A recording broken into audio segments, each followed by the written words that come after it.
Jingzhou. Jingzhou is one of the southern four states, and now Qingzhou, Qing Province, and Chongzhou are all within the sphere of influence of Ghost Ridge Palace. But Jingzhou shares a border with Dali City and has not yet been invaded by Ghost Ridge Palace, remaining in the hands of the Dali dynasty. However, on this day, the stalemate was broken. The citizens living on the border of Jingzhou saw the army of cultivators from Ghost Ridge Palace. The boundless insect cloud, the towering war machine spider main battle mecha, and the flying magical boats tearing through the clouds, imposing and majestic, made all who witnessed this scene tremble with fear. The Dali dynasty also had troops stationed in Jingzhou, but in the face of such an overwhelming army from Ghost Ridge Palace, these troops surrendered almost immediately, with Ghost Ridge Palace's cultivators encountering almost no resistance along the way. The Dali dynasty had long since decayed and was not the dominant force it had been when it first established its might and power. The current Dali dynasty's military is relaxed and wasted, the Yenggu army's stipend is frequently lacking, the number of cultivators is critically low, and maintaining the country's stability is impossible, with uprisings by displaced citizens occurring frequently, let alone confronting the cultivator army of Ghost Ridge Palace. Furthermore, the elite cultivators of the Heavenly Patrol Department of the Dali dynasty have chosen to stand by idly, allowing the advancement of Ghost Ridge Palace's cultivators. Ghost Ridge Palace has also tactfully refrained from engaging cultivators from the Heavenly Patrol Department, both parties maintaining an astonishing tacit agreement, like two parallel lines never intersecting, with no conflict breaking out. With the elite institution, Heavenly Patrol Department, paralyzed and ignoring the advancement of Ghost Ridge Palace's army, the Dali dynasty's troops naturally crumbled upon contact. A regular army composed of ordinary people stands no chance against cultivators, not even worthy of being cannon fodder. In a world like Tianyuan, where cultivation prevails, elite combat forces are the key to dominating the battlefield. Without the restraint of the Heavenly Patrol Department, Ghost Ridge Palace's army naturally conquered cities and defeated Dali dynasty's troops, occupying one city after another. Even though Jingzhou's requests for reinforcements were sent to Dali City like a deluge, Dali City reacted sluggishly, unable to send troops. At this moment, the Dali dynasty seemed like an old man about to die, half buried in the earth, pitifully rigid and helpless in the face of the overwhelmingly powerful army of Ghost Ridge Palace. In just 3 days, the entirety of Jingzhou was completely conquered by Ghost Ridge Palace at an astonishing speed. This despite Ghost Ridge Palace not advancing with full force. Whenever they occupied an area, they would distribute porridge and grain, simultaneously implementing the policies they had enacted in Qingzhou previously to Jingzhou. Numerous puppet factories rose from the ground, and displaced citizens and beggars were organized and employed by Ghost Ridge Palace, with efforts to develop water resources in cities, using work to relieve distress, adopting various measures to appease the local population. Ghost Ridge Palace is not a roaming band of disorderly bandits. As the future rulers of this land, they need to maintain their reputation among the populace, as a stable and thriving citizenry will bring more heavenly Dao fortune in the future, which is closely tied to Ghost Ridge Palace. Dali City. When Ghost Ridge Palace's army advanced, conquering cities and seizing land, and the military situation regarding the invasion of Jingzhou reached the heart of the Dali dynasty. The Wei royal family of the Dali dynasty plunged into chaos. The sudden large-scale attack by Ghost Ridge Palace struck like a heavy blow, leaving the Wei royal family disoriented. The atmosphere in the imperial palace was exceedingly tense, with maids and imperial palace guards on edge, occasionally whispering among themselves, sensing the impending collapse. Inside Food Hall, Emperor Yongren Wei Chang sat on the throne, his hair turned white overnight, looking devoid of spirit. Your Majesty, in the battle at Dragon Sleep Mountain, Wei Jun were killed. The eldest princess is missing. The Heavenly Patrol Department is suspected of treason, greatly weakening our royal family's strength. And now Ghost Ridge Palace's army is advancing towards Dali City. Please make a decision quickly. Minister of Revenues Wu Min knelt on the ground, his voice full of sorrow. Wei Cheng's eyes lacked any vigor and he said, "What choice is there? What choice do I have? Ghost Ridge Palace's soldiers are elite, and our dynasty's army is retreating in defeat. This is heaven's will for Dali to fall. Your Majesty, there is only one plan now. Let the various nobles and aristocrats contribute people and money for army pay and to reward the dynasty's soldiers. Meanwhile, quickly issue a decree to summon troops, informing the northern border's military units, particularly the 8,000 Xiantai dragon riders, to march south to aid the king. Ghost Ridge Palace, being of demon sect origin, acts arrogantly and disrespectfully, ruthless towards aristocratic families and sects, with a terrible reputation. If we can delay them slightly, aristocratic families and sects across the regions will surely rise to resist Ghost Ridge Palace, which could be an opportunity for us. Zhuo Min spoke earnestly. He was one of the few loyal ministers left in the Dali dynasty. While other officials and nobles began seeking ways out, he had no intention of leaving. His suggestions were currently the only viable actions the Delhi dynasty could take. Due to precautions against the Divine Eagle Empire, the Delhi dynasty's finest military forces were stationed at the northern border, especially a force of 8,000 Xiantai dragon riders, selected from cultivators of the 6th level of Yunling realm or higher. All levels of officers were secret treasures and Taoist platforms, the most combat-ready mobile force of the Delhi dynasty, capable of reaching Delhi city within 2 days due to their mobility. The real concern for Zhuo Min was the shortage of pay that had long plagued the military camps throughout the northern border, often providing only rations. The northern soldiers are filled with resentment toward the court.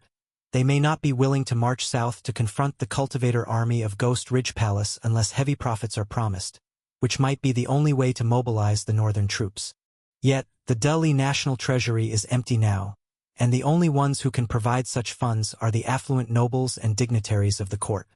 Yes, esteemed officials, in the face of national crisis, it is time for you to show your loyalty to the country. You must contribute a portion of your wealth to weather this storm together. Wei Cheng, as if clutching at straws, having lost his composure, could only choose to follow Zhuo Min's plan. Certainly better than doing nothing and waiting for the enemy to reach the city gates. However, these words triggered a clamor among the officials present, who exchanged glances, the hall erupting in a chorus of chatter. Your Majesty, it's not that this humble servant is unwilling to offer family wealth as military funds, but this humble servant has always lived plainly, owning nothing beyond necessities. I have never dared to forget the country, but my family is poverty-stricken, with dozens to feed, and we already struggle to put rice on the table, mostly having only thin soup. Alas, though I have the heart to serve the country, I lack the strength. I am guilty and ask for your Majesty's punishment. Your Majesty, you know my situation. Although my family has a bit of wealth, over the years our younger, unruly generations have squandered it, leaving only 5,000 low-grade spirit stones, which is already the extent of my abilities. One after another, the dukes and high officials, foreign relatives and dignitaries lamented and cried poverty, acting as if they were too destitute to afford food. Many of them are benefiting from hereditary privileges, with family histories tracing back to the generation that conquered the world with Emperor Tianwu, accruing substantial wealth over the years, with some becoming as wealthy as nations. Yet, in such perilous times, they are still unwilling to part with their riches. Seeing this, Wei Cheng's heart filled with rage, and he slammed the table, cursing loudly. Do you truly think I am unaware of your circumstances? Zhou Yunping, your family in Qian State is immensely wealthy, possessing vast riches, owning 10,000 acres of spirit fields, and hundreds of spiritual mines. Yet you claim to be reluctant to put rice on the table? Su Yingtao, your family has been operating in the salt and iron and shipping businesses for generations. The grain and goods flowing into Delhi city via various canals. Don't tell me the Su family hasn't embezzled quite a bit?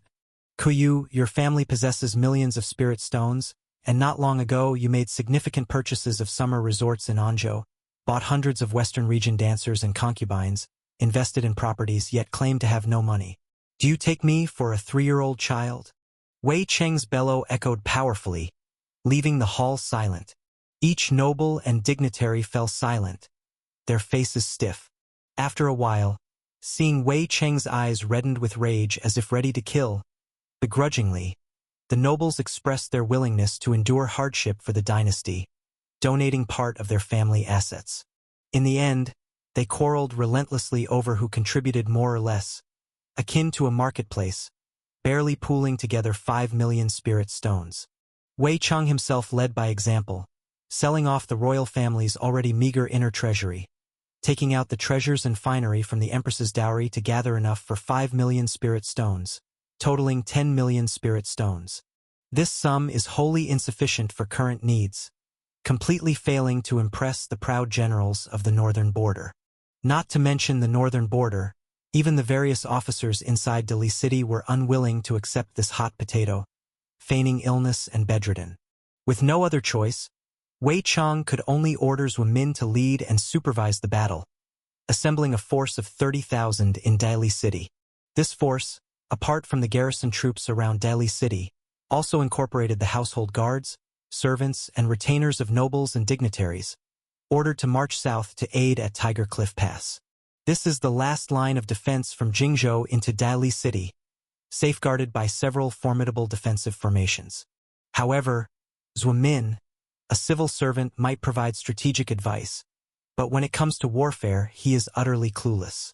Wei Cheng pinned high hopes on Zhuo Min and held a grand farewell banquet, seating officials of both civil and military ranks at dozens of tables, sitting with Zhuo Min himself.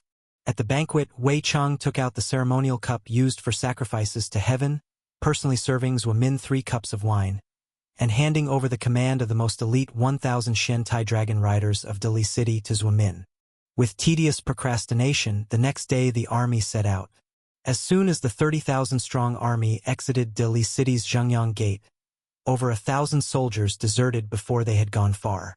Adding to the woes, mobilizing the army required a large number of spirit stones. Just to feed the dragon blood horses of the 1,000 Shen Tai dragon riders required 1 precious spirit stone per day, an enormous expense. Other soldiers, lacking sufficient magic artifacts, talismans, and elixirs, also needed spirit stones to purchase these items.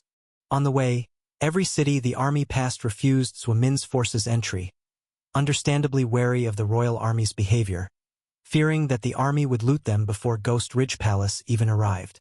Infuriated by these encounters, Zhuo Min was tasked by Wei Cheng to procure military funds independently, but given his scholarly integrity, he couldn't resort to bandit practices, merely planning to issue promissory notes at passing cities, but he was flatly refused.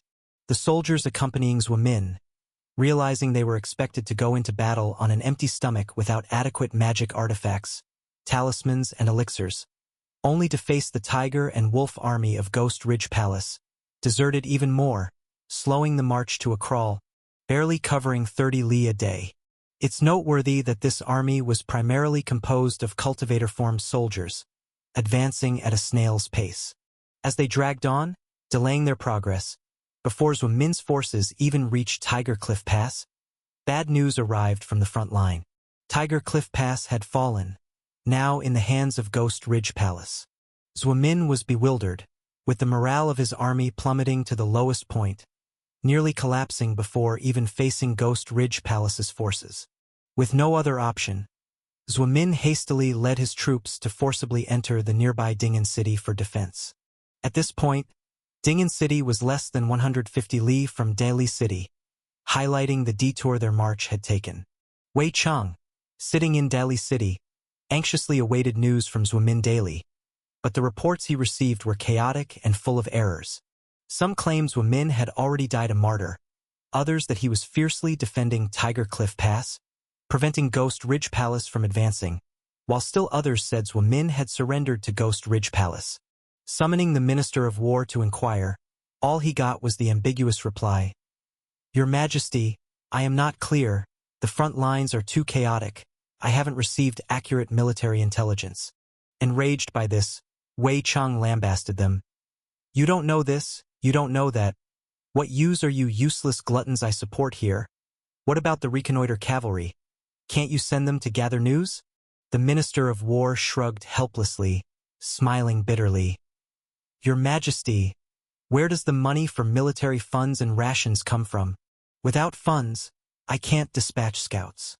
Hearing this, Wei Cheng was left speechless for a long time, unsure how to respond. An emperor as destitute as he was a rarity across ages. Meanwhile, in Ding'an City, Zhuo Min did not become a martyr for his country. For Ding'an City, which they were defending, had been surrounded by the army of Ghost Ridge Palace. As soon as he ordered to hold the defense, the soldiers below bound him, and collectively, the soldiers surrendered to Ghost Ridge Palace. This rendered the over 1,000 spider main battle mecha, tens of thousands of cultivators, and 4 flying magical boats useless. However, before Zhuo Min was captured, he managed to send a military intelligence letter to Wei Cheng, who was nearby in Dili City. In brief, it advised Wei Cheng to quickly hunt north, taking the crown prince and princesses northward, as neither they nor Dili City could be counted on to hold the line. Thus, the army, which the entire Dili dynasty painstakingly supported financially, was wholly wiped out in Ding'an City without costing the Ghost Ridge Palace army a single soldier. The only military achievement of Zhuo Min's forces was to conquer Ding'an City, capturing a city of their own and clashing with Ding'an City's defensive troops and residents, who feared their entry for looting, marking their sole battle experience. With the complete defeat of Zhuo Min's army, Dili City can no longer muster any effective military force to deal with the invasion of Ghost Ridge Palace. The failure of Zhuo Min, this loyal minister, has also plunged the Dili royal family into even greater despair. Within the imperial palace of Dili City, all members of the imperial family, including Wei Cheng, felt as if the sky had collapsed, and the painstakingly gathered army was completely wiped out in an instant. Lacking effective strength, the Dili dynasty could only watch as Ghost Ridge Palace attacked more cities and territories. They could only hope that the tyrannical behavior of Ghost Ridge Palace would provoke fierce resistance from aristocratic families and sects across the dynasty. This was also Zhuo Min's plan, hoping to unite the forces from all over the country to jointly overthrow Ghost Ridge Palace, this life-and-death enemy. Unbeknownst to them, the attack of Ghost Ridge Palace was not limited to just Jingzhou. Just as Jingzhou was being captured, another army from Ghost Ridge Palace arrived at the western land of the Dili dynasty. For flying magical boats took the lead, followed by a massive army of cultivators, charging all the way to the western Lanzhou. Among the western 4 states, Qi State, Sun State, Lanzhou, and Fan State, Lanzhou was the most powerful. This strength did not come from the military of the Dili dynasty but because Lanzhou had the Song family, which belonged to the 3 sects and 5 families, where the power of the aristocratic families flourished. Therefore, when facing the advance of the cultivators from Ghost Ridge Palace, the Dili dynasty's troops here were no different from those in Jingzhou, almost collapsing at the first encounter. On the contrary, the Song family in Lanzhou, colluding with many aristocratic families, formed an aristocratic army to resist the invasion of Ghost Ridge Palace. If it were any other power invading, the Song family of Lanzhou might not have reacted so intensely. The change of dynasties was nothing more than a change of the person on the throne. These aristocratic families had experienced such things more than once. But this time it was Ghost Ridge Palace. Who didn't know that Su Jie of Ghost Ridge Palace treated people inhumanely and even collected taxes from their families until 1,000 years later? Not only did they want their money, but they also wanted their people. Just look at the southern Qingzhou, where many aristocratic families became vassals of the tyrannical Ghost Ridge Palace, subject to their whims, living humbly, and at the slightest tax evasion, they risk extermination with no way out. As for paying taxes, these aristocratic families hadn't heard of such words for a long time. Now suddenly, someone demanded they pay taxes, including all sorts of miscellaneous taxes like miracle tax, value-added tax, surtax, corporate income tax, and personal income tax, treating them like pigs for slaughter. Thus, despite the notorious reputation of Ghost Ridge Palace, in the face of taxes, the aristocratic families remained unwilling. Under the organization of the Song family in Lanzhou, the aristocrats of the western 4 states gathered together, drawing elite cultivators to join the resistance force, sparking a massive wave against the rule of Ghost Ridge Palace. Demanding that we promise not to collect taxes in exchange for allowing our Ghost Ridge Palace to rule the West, who do you think you are? At the red shining immortal palace, Taoist Chiu was the commander of the Ghost Ridge Palace's western army. Upon hearing the negotiation demands from the aristocratic envoy in front of him, he couldn't help but chuckle, as if he had heard the biggest joke in the world. He bluntly said, What qualifications do you have to negotiate with our Ghost Ridge Palace? In front of our army, you either pay taxes or have your family exterminated by our Ghost Ridge Palace. There is no other way. The aristocratic envoy turned pale with anger at these words and shouted, I advise you to reconsider. Our family's power is not like the Delhi dynasty. We can pay taxes, but only a little. Those messy taxes are completely unreasonable, and we will never agree to them. Get lost. Go back and wash your neck clean. Taoist Chiu couldn't be bothered to waste words with the other party. He knew well the nature of these aristocratic families. For these aristocrats, unless you practically hold a knife to their throats and cause a bloody scene, they will not choose to pay taxes. Words are the most useless weapons. As it happened, Ghost Ridge Palace wielded the sharp blade of absolute power, a very sharp knife to butcher these fat pigs of aristocratic families. The aristocratic envoy wanted to say more, but he was forcibly dragged away by the cultivators. You Ghost Ridge Palace disregard our families. You'll regret it. The envoy's voice echoed, broken and intermittent, but Taoist Chiu no longer cared. Forget it, don't let him go back. Since he isn't afraid of death, just kill him off and let him see the means of our Ghost Ridge Palace. Taoist Chiu instructed the cultivators outside, ignoring the aristocratic envoy's terrified screams, and turned to a grand hall inside the red shining immortal palace. Here, the thousand-hand centipede was sleeping soundly with the annual ringworm. Taoist Chiu was certainly not unfamiliar with the thousand-hand centipede. He had witnessed how it grew from an inferior poisonous insect to its current top-grade 9 refinement goo insect, which was also his biggest trump card against the aristocratic families in this army. After he recounted what had just happened, the thousand-hand centipede immediately raised its head. Sizzle! Moments later, atop the red shining immortal palace, the enormous body of the thousand-hand centipede, winding like a mountain range, flew towards the territory of the Song family of Lanzhou. In the north of Lanzhou, nestled among green mountains and clear waters, lay a lavish architectural complex, resembling a small city. This was the territory of the Song family, home to many members of the Song clan, but at this time, it had already been occupied by a large number of aristocratic cultivators. More than 10,000 aristocratic cultivators from the western 4 states gathered here, with many cultivators above the 6th level of Yunling realm, and not a few secret realm and Taoist platform realm cultivators, including a Song family Purple Mansion ancestor who practiced the Life Tomb secret technique and had been awakened from slumber. Just as the noble family cultivators were full of confidence, hoping to use their strong power to force Ghost Ridge Palace to compromise, a heavenly disaster struck. The raging flames from the sky surged down like tides, igniting large areas of buildings. Any noble family cultivators, whether Yunling, secret technique, or Taoist platform realm, would have their bodies reduced to ashes if caught in the fire. Those who were lucky enough to survive and were not engulfed by the flames were still in shock when they saw a massive centipede, with over 1,000 pale human hands, descending from the sky.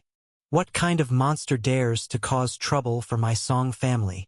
The Song family Purple Mansion ancestor rose to confront and attack the thousand-handed centipede. At the head of the thousand-handed centipede, an annual ringworm wriggled its fleshy body and gently blew a breath toward the Song family Purple Mansion ancestor.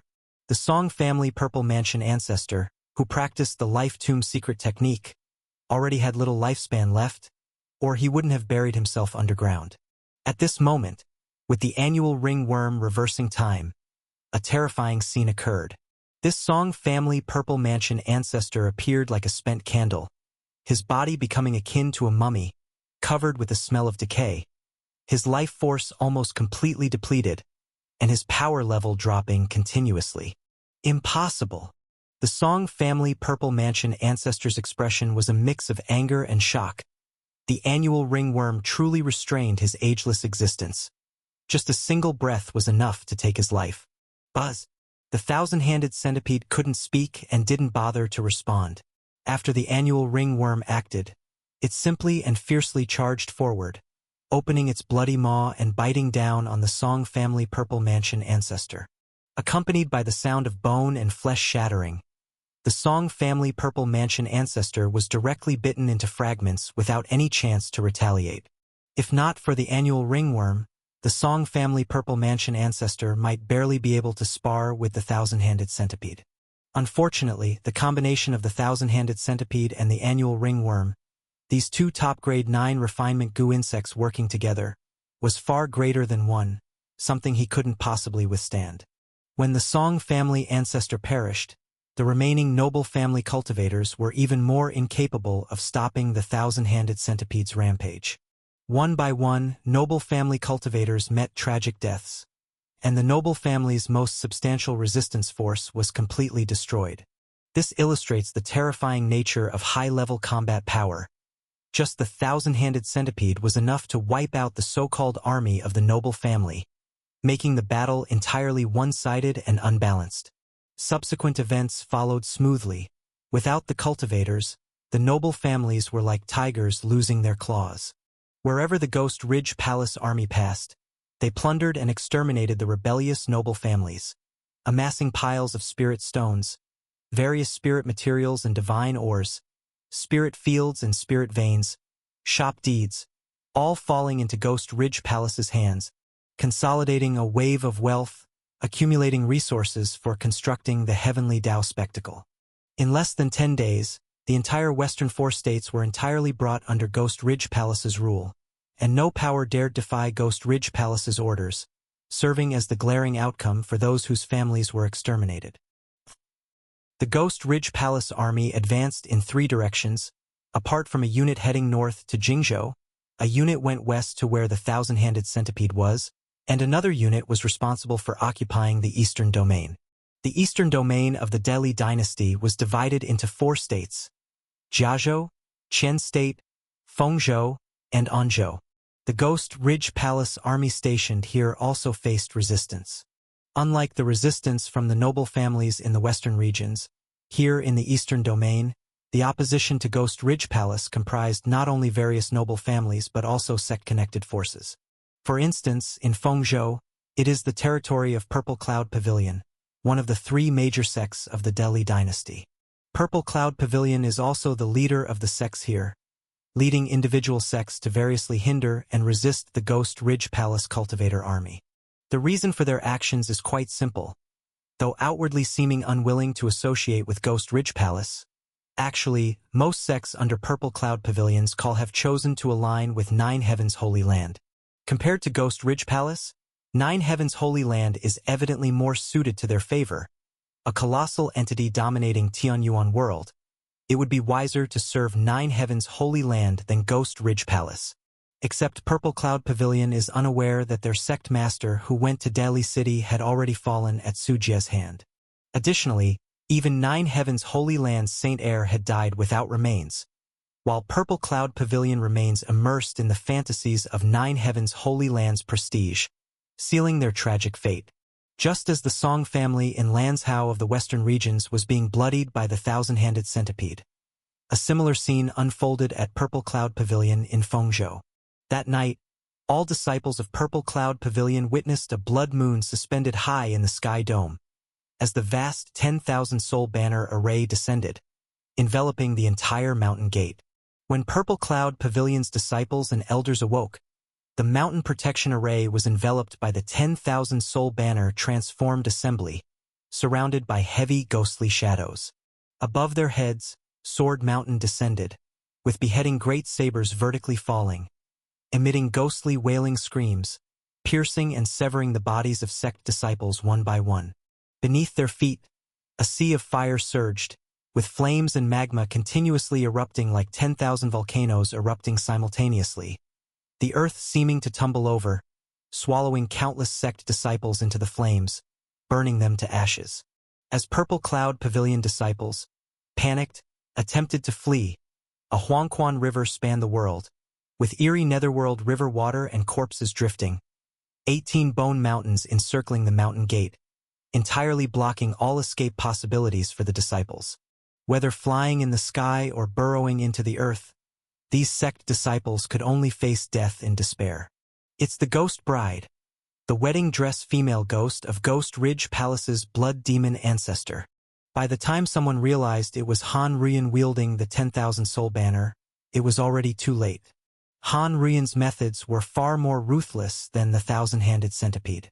In front of the thousand-handed centipede, some Song family members might have survived owing to their luck since the centipede couldn't be bothered chasing.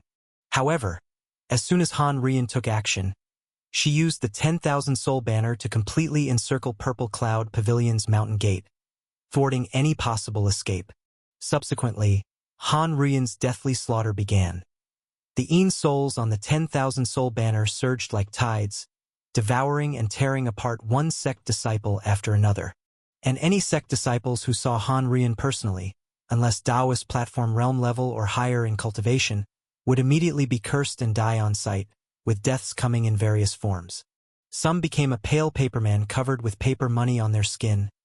Others had their clothes transformed into wedding dresses slowly drain them into mummies, while some were sliced by invisible blades into millions of segments. Such curses allowed only Taoist platform realm being able to struggle a little, but ultimately unable to escape death, not even able to resist. Upon seeing Han Rian's true form, death would shadow them relentlessly until they died. Purple Cloud Pavilion wasn't without Purple Mansion cultivators. 2 Purple Mansion cultivators were their backbone. One Purple Mansion cultivator was an ancestor of Purple Cloud Pavilion practicing the Life Tomb secret technique, and the other was from another sect force. However, in front of Han Rian, they were no different from other cultivators. Over the years, Han Rian's power had been steadily progressing by absorbing fear energy on Blue Star, and as the Ghost Empress, her combat power naturally surpassed ghosts of the same level, while she held the 10,000 soul banner, even alone confronting 2 Purple Mansion cultivators. They were entirely outmatched.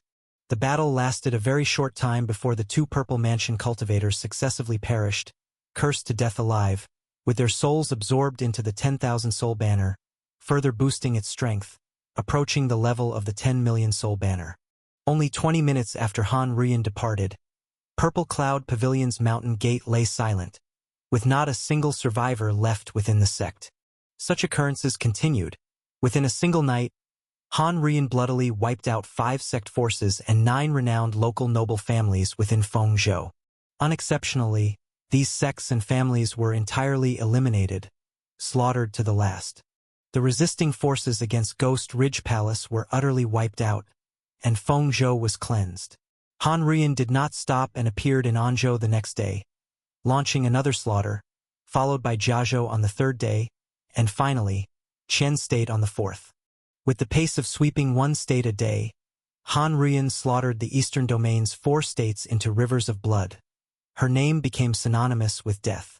All major sects and noble families in the eastern domain observing were shaken with terror, promptly sending Ghost Ridge Palace large quantities of spirit stones and treasures, bowing in submission, flattery, and appeasement, gradually bringing the eastern domain into Ghost Ridge Palace's control. By this time, the southern, western, and eastern regions of the Delhi dynasty had all fallen. With the Ghost Ridge Palace army advancing along 3 routes, encircling in a 3-sided blockade toward Delhi city, this empire created by Emperor Tianwu, once a dominator that shook the ancient continent, was now poised for collapse. Outside Delhi city, a vast military encampment stretched out over an unknown distance, surrounding the city. In a tent behind the military formation, Su Jie was sitting leisurely, sipping tea with crossed legs. Within his tent, people were constantly coming and going, reporting their tasks. Sect Master, the 30,000 troops led by Zhou Min have been annihilated in Ding'an City, and there is no remaining viable force around Delhi City. Tens of thousands of cultivators are ready and can launch an attack at any moment. The army on the west route has surrounded, defeating adversaries wherever they go. The rebel army of the Delhi dynasty is in disarray, and many have surrendered. The army on the east route, led by Lord Han, has also arrived under Delhi city. Now the soldiers are equipped and in high spirits. Delhi city is utterly silent. No trace of the Delhi royal family has been found. They seem unwilling to flee north. War updates from the front lines were transmitted here via radio, then reported to Su Jie by the visible leaders of the 3 armies, Zhang Junwei, Taoist Qiu, and Tang Peiqing. The giant sand table in the center of the room was continually adjusted. From a global perspective, the Dali dynasty was besieged. More than 3/4 of its territory fell into the hands of Ghost Ridge Palace, with only the northern areas and Dali City yet to come under Ghost Ridge Palace's control. Now, the three armies of Ghost Ridge Palace converged under Dali City, forming a tight encirclement, trapping the capital like a turtle in a jar. Sect Master, those nobles, foreign relatives, and titled dignitaries have come once again to petition. They express their willingness to pledge allegiance to Ghost Ridge Palace and assist in building the dynasty's dominance, offering a total of 1 billion spirit stones to show their sincerity. At this moment, a cultivator came in to report the situation. As Ghost Ridge Palace surrounded Dali City, the nobles inside panicked. "Tell them to get lost." Su Jie waved dismissively, having long decided the fate of these nobles. Such scum still hopes to achieve merit. It's crucial to know that for the current state of the Dali dynasty, these nobles bear undeniable responsibility. Su Jie wasn't tempted by how well they could embezzle or make money. There's no way he'd let them enter his dynasty's system and create trouble. "Yes." The cultivator retreated, and Su Jie stood up in the hall, smiling lightly at a figure in the corner. "Princess, your royal relatives have offered sycophancy to me. Do you have anything to say?" As his words fell, the figure stepped out from the darkness. It was Wei Yushuang, temporarily placed under house arrest by Su Jie. "I have nothing to say. I'm not surprised they act this way. Cowardice is their true nature." Wei Yushuang's expression was indifferent, but her slightly clenched fists showed she was far from indifferent. Her father once asked these nobles to contribute for military supplies, yet they kept their wealth like gold, crying poverty to scrape together barely a few million spirit stones, a drop in the ocean relative to their fortunes. Now, with Ghost Ridge Palace's arrival, these nobles immediately offer 10 billion spirit stones. The contrast was absurdly stark. As the eldest princess, Wei Yushuang couldn't remain indifferent to this betrayal. Worthy of being the eldest princess, such bearing is indeed extraordinary. Su Jie chuckled, and Wei Yushuang nearly lost her composure at such sarcastic remarks. "Speaking of which, your father surprised me. I thought your royal family would choose to flee en masse." Su Jie shifted the topic to Wei Cheng's affairs. "Don't compare my father to those lowlifes. He wouldn't abandon the country. The emperor guards the gates, and the king dies on state. It's the ancestral teaching of Grand Ancestor Emperor Tianwu. Our Wei family emperors do not have cowardly individuals, nor are they allowed to cultivate the life tomb secret technique or flee in times of national crisis." Wei Yushuang bit her lips. The Dali royal family had only her as the visible sole occupant of the Purple Mansion. Grand Ancestor Emperor Tianwu, a proud man, rose from the lowest ranks of 9 Heavens Holy Land as a pot burner, never bowing his head before them.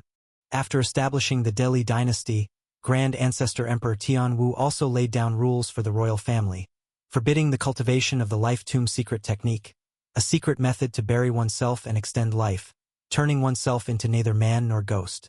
This kind of clinging to life was most despised by Grand Ancestor Emperor Tianwu. His attitude and ancestral teachings influenced generations of the Wei royal family. "If you hope to pressure us to surrender through your army, forget it.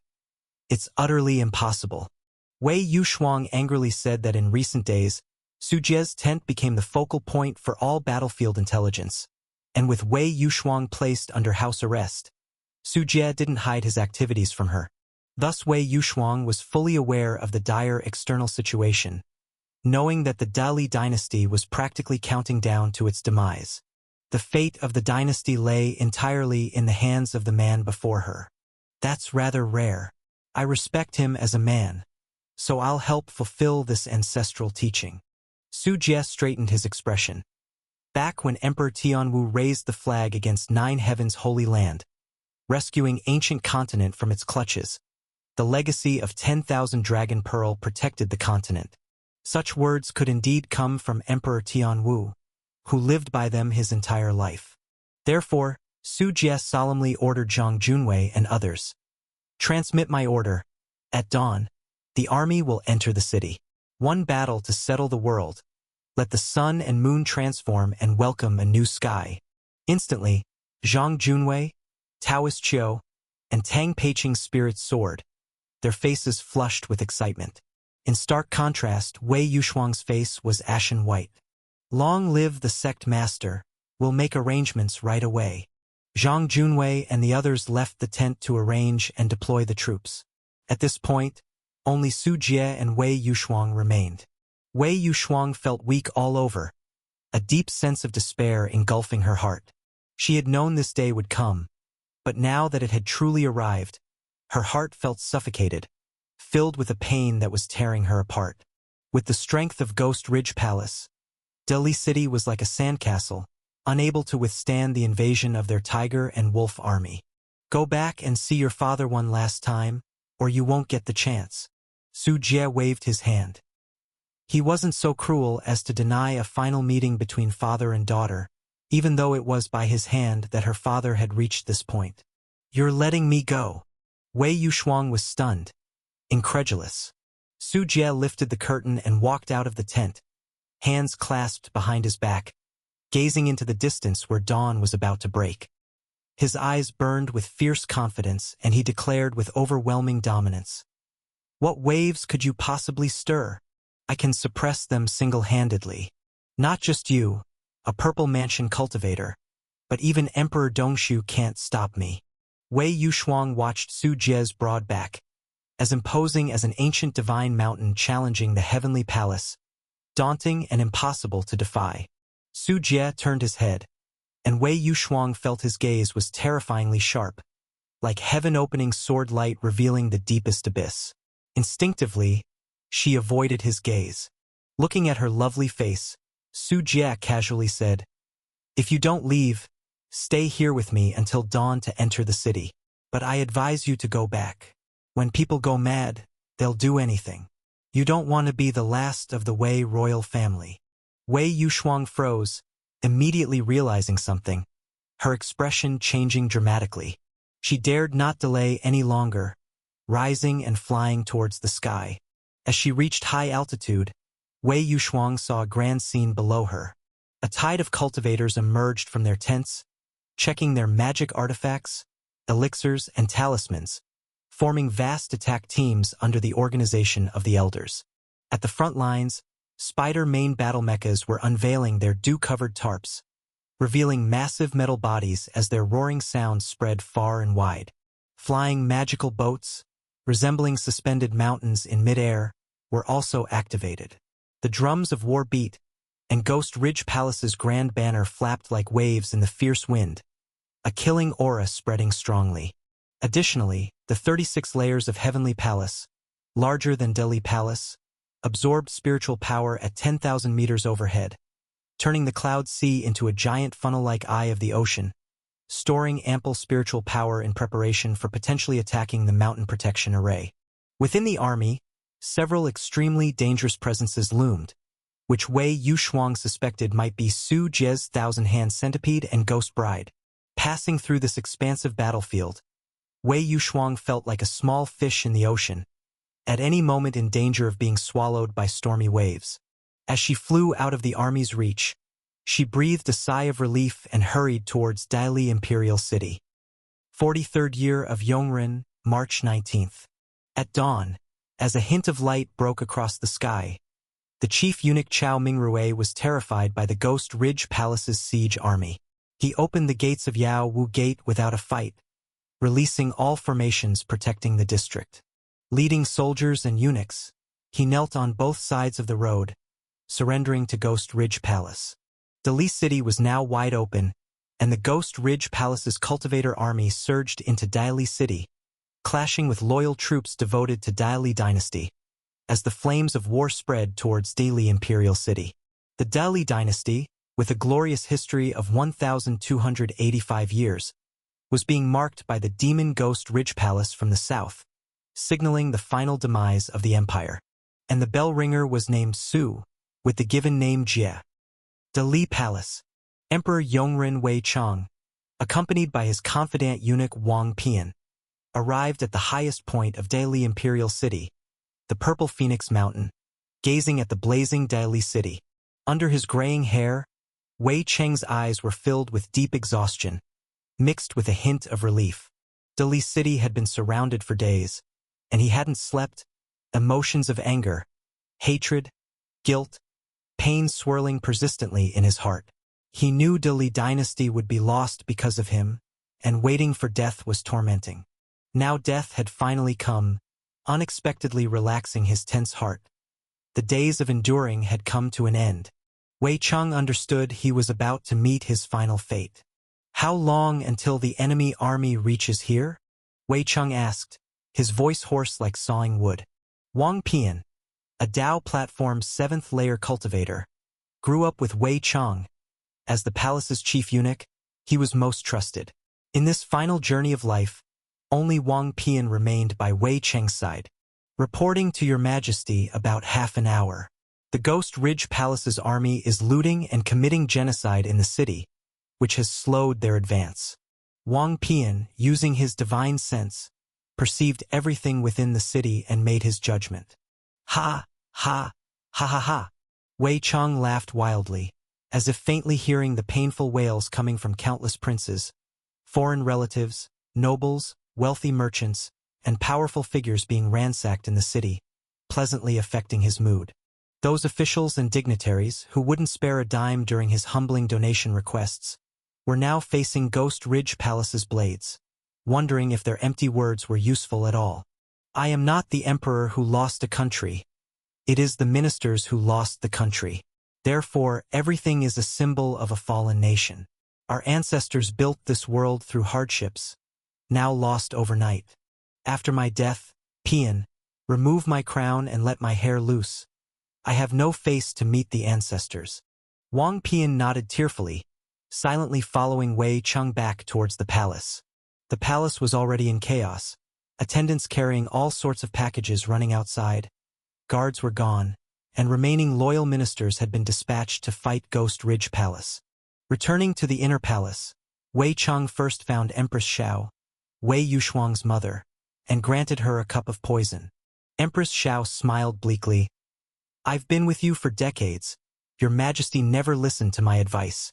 Today, I'm dying for our country. What regrets could I have?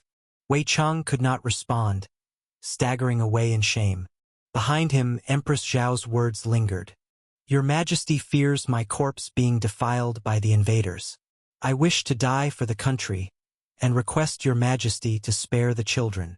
Wei Cheng covered his ears, unaware of tripping several times along the path. With reddened eyes, he drew Wang Pian's magic sword and ran to the quarters where his sons and daughters were. Some were adults, others were still learning to speak, gathered due to the chaos in the city. The eldest present, Princess Nkong, seemed to understand, fearfully said, Father, no, I don't want to die. Distracted, Wei Cheng pulled out the magic sword, saying, Why must you be born in my family? The city has fallen. As descendants of the royal family, you cannot be disgraced by the invaders. With that, he swung the sword. Princess Nkong instinctively raised her arm, which was immediately severed, blood spurting out while she writhed in pain. Even royal children, not all were qualified for cultivation, especially with Wang Pian, a master of the inner school present, resistance was futile. The princes and princesses watched in fear, backing away repeatedly. Only the innocent 6-year-old Princess Zhao Lan lunged forward, hugging Wei Cheng's leg and cried, Daddy, don't hurt sister. Sister is bleeding a lot. Wei Cheng, painfully closing his eyes, reopened them moments later, raising the long sword towards Princess Zhao Lan's neck. Daddy, no, that would hurt. Princess Zhao Lan wailed in terror as the descending magic sword showed no pause. Seeing Princess Zhao Lan about to have her neck severed, a palm gust from outside interrupted, accompanied by a voice. Father, stop! Just as Wei Cheng's magic sword was knocked away, a figure appeared before the princes and princesses. It was none other than Wei Yuxuang, the eldest princess. Father, you've gone astray. They're all your children. Wei Yuxuang's expression was full of disbelief. On her way here, she first saw her own mother poison herself, and she managed to purge the poison at the last moment to protect her mother's heart. Then, she rushed here non-stop, just in time to witness Wei Cheng's horrifying scene of slaughtering the princes and princesses. Seeing Wei Yushuang, who was once presumed missing or dead, appear again left everyone present in a state of shock. Unlike Wei Cheng's surprise, the princes and princesses were overjoyed, as if they had found their anchor, gathering around Wei Yushuang one after another. Princess Zhao Lan, who had just been saved by Wei Yushuang, cried like a pear blossom in the rain, clutching Wei Yushuang's hand. "Sister, father was so fierce just now." Wei Cheng's expression was complicated, and he finally spoke. "Move aside." Wei Yushuang refused to budge, glaring at Wang Pian, who wanted to step forward, and said, "Father, do you really intend to exterminate us? Even a tiger does not eat its cubs." Wang Pian sensed a murderous intent locking onto himself. He originally wanted to act, but became quiet. In front of Wei Yushuang of the Purple Mansion as a Dao platform realm cultivator, he was utterly insignificant. Wei Cheng, seeing his daughter opposing him, was furious and said, "I'm here to ensure the Wei royal family's reputation. If they are caught by those thieving soldiers from Ghost Ridge Palace, they'll only suffer humiliation. Better I end it myself than have them die in pain." "Impossible, father, you're wrong. Su Jie isn't like that." However, upon hearing this, Wei Yushuang directly refuted Wei Cheng's words. Though she hadn't known Su Jie long, she believed she had some understanding of his character. Undeniably, Su Jie's actions were indeed domineering and strong, but unlike other demon cultivators, he wouldn't unnecessarily kill the innocent. Otherwise, given Ghost Ridge Palace's power, their northern expedition would have resulted in countless massacres. Yet none happened. On the contrary, Ghost Ridge Palace, as part of the demon path, often acted more righteously than the righteous sects. During the war, they didn't forget to resettle the local populace, something other powers couldn't and wouldn't do. "Nonsense. Do you know what you're saying? Speaking for that devil?" Wei Cheng's face turned livid. He had always doted on this daughter, but now, with her standing against him and defending the devil who led to the Daily Dynasty's downfall, he felt both alienated and enraged. "Stop obstructing me, or I will disown you as my daughter." Wei Cheng shouted angrily, advancing with his sword. "I'm merely stating the facts. As long as I'm here, father, you won't harm them." Wei Yushuang countered fiercely, and with a single strike, she knocked Wei Cheng back. The gap in strength between them was just too vast. In front of Wei Yushuang, Wei Cheng couldn't harm anyone at all. Realizing this, Wei Cheng was visibly trembling with rage at Wei Yushuang's stance. "Father, stop, we've already lost. Further sacrifices are meaningless now." Wei Yushuang sighed, attempting to change Wei Cheng's mind. However, it was clearly in vain. Like a gambler who had lost everything, Wei Cheng roared. "How could I have borne such an unfilial daughter, standing with the bandit army now? How are you any different from them?" Wei Yushuang's face darkened slightly. Receiving harsh words from her closest kin was incredibly hurtful. Yet despite this, Wei Yushuang didn't take a single step back. Because she knew, if she retreated, the dozen or so princes and princesses behind her would be slaughtered in the hall, and the Wei royal family would face extinction. As the two confronted each other, the sounds of battle outside grew increasingly intense, echoing closer to the imperial palace. "Your Majesty, the devil has arrived." Wang Pian's expression changed drastically, quickly alerting Wei Cheng. The last few defensive forces outside Dali Palace suddenly collapsed like a retreating tide. Because the thousand-hand centipede was wreaking havoc, its enormous, terrifying body crushed everything in its path like a moving mountain, shaking the earth and grinding the resisting soldiers to pulp. Following the thousand-hand centipede were tens of thousands of Ghost Ridge Palace cultivators, poised to storm the palace, stepping onto the extravagant palace complex. "It's my first time entering Dili Palace, and I never imagined it'd be like this." Atop the thousand-hand centipede, Su Jie stood with his hands clasped behind him, his gaze sweeping like lightning, taking in the entire palace. The ongoing events within were clear to his senses. witnessing the standoff between Wei Chang and Wei Yushuang. Even across some distance, Wei Chang could feel Su Jie's sharp gaze, akin to a top predator eyeing its prey, sending chills down his spine. Seeing this, Su Jie's lips curled slightly, and he declared loudly, "I, Su Jie, call upon the Dali dynasty to meet its end." Su Jie's voice rolled like thunder, spreading throughout the imperial palace and echoing clearly across all of Dali city. Although still fighting, the resisting soldiers of the Dali dynasty seemed to lose all will to fight, dropping their weapons and kneeling, weeping. After all, with Ghost Ridge Palace having breached the imperial palace and the Dali dynasty facing destruction, their resistance had lost all purpose. Bastard! Wei Chang was like a cat whose tail had been stepped on, his expression a mix of shock and anger. As the Emperor of Delhi, to be mocked so openly, even the most composed person would be furious. Thus, Wei Chang drew his magic sword and shouted, "Devil, you may defeat the Dali dynasty, but you will not defeat our Wei royal family. Everyone, charge with me. Fight this devil to the end." Only Wei Chang's angry roar echoed on the scene. There wasn't the slightest movement behind him. The princes and princesses of the Wei family did not move a step. The father who had just urged them to fight now asked them to willingly follow the dynasty to destruction. No one would believe Wei Chang's words anymore. If Wei Chang had not acted like that earlier, perhaps a few adult princes and princesses would have chosen to die heroically in the name of loyalty and righteousness. But his previous actions had made the princes and princesses draw a clear line between themselves and him.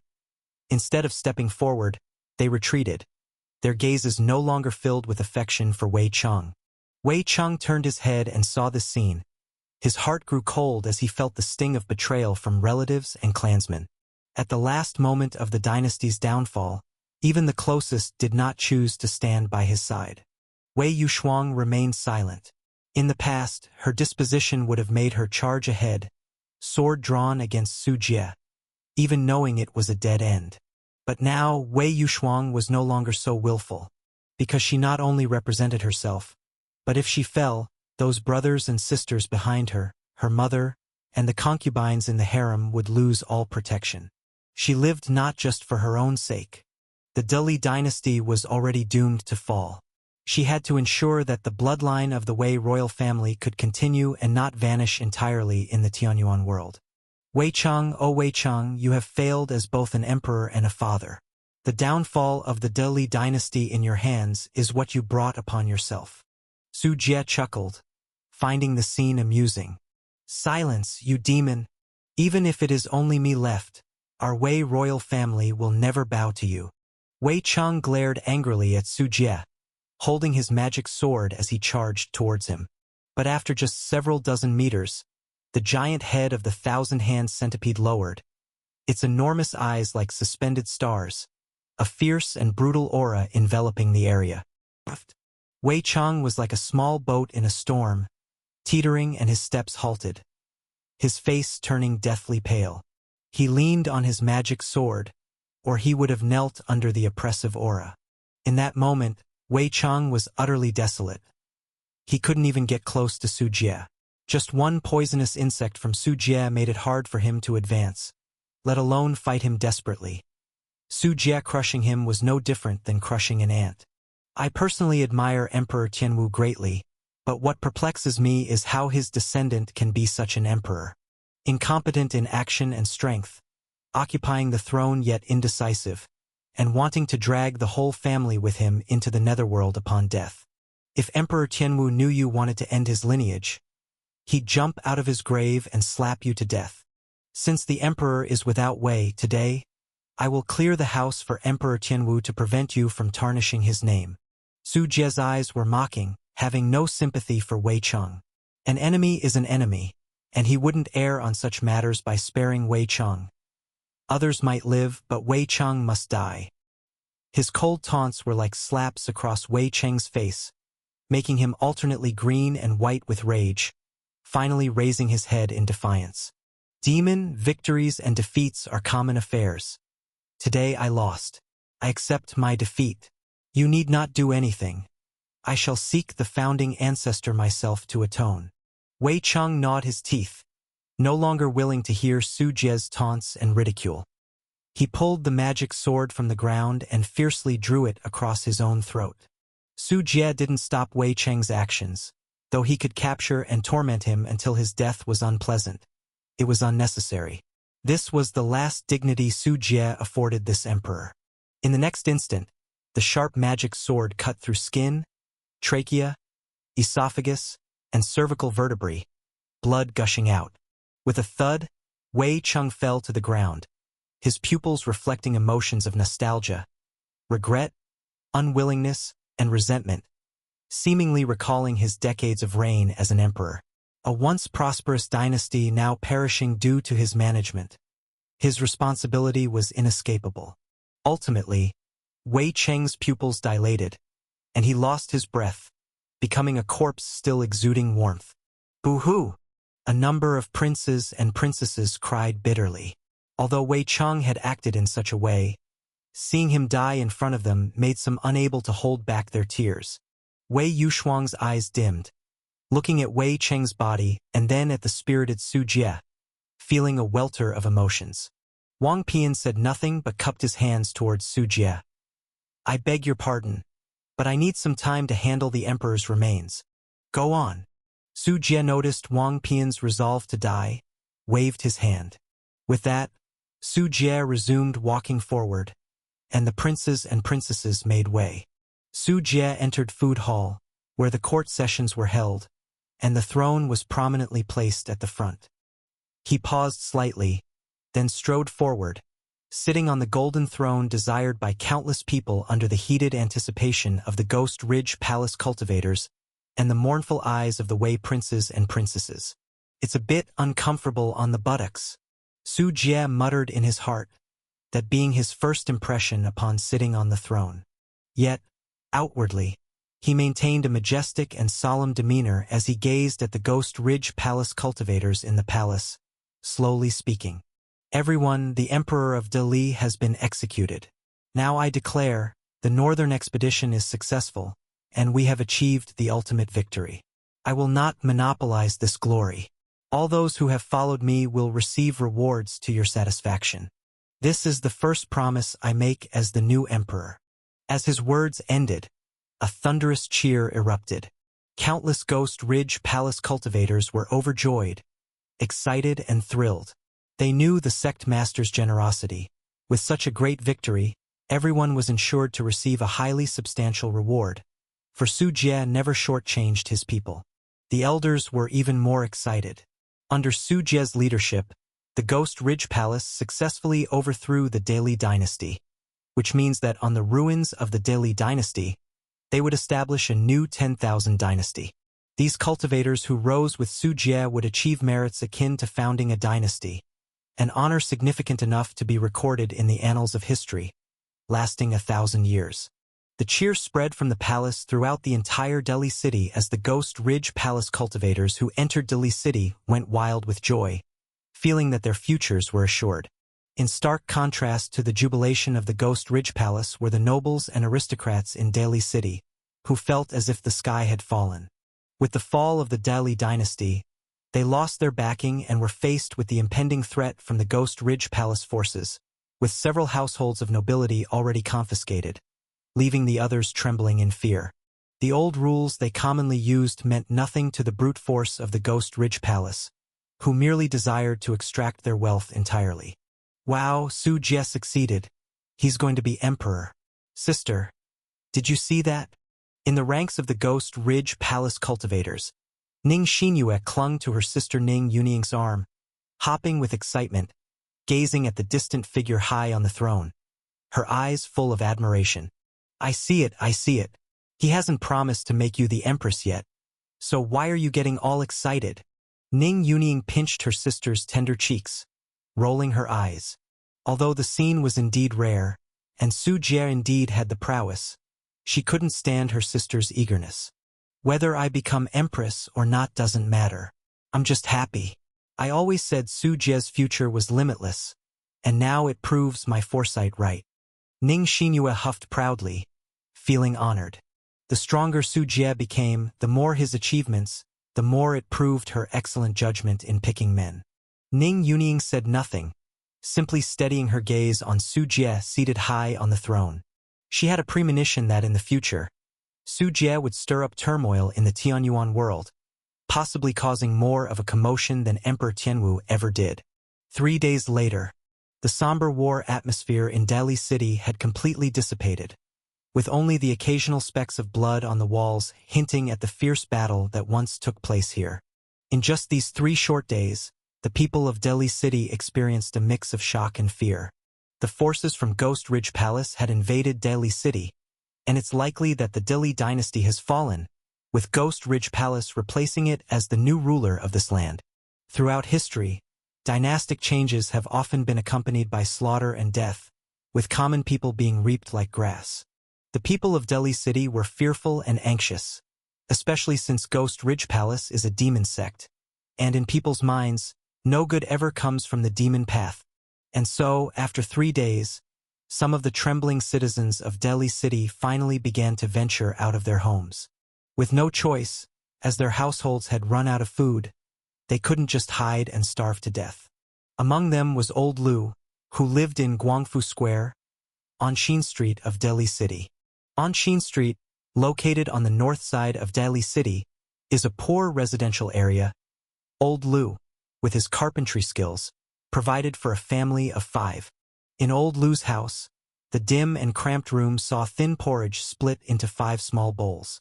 3 children, skinny with yellowing hair, quickly drank it up, licking their bowls and reluctant to put them down. Old Lu's wife, at 40, looked over 60.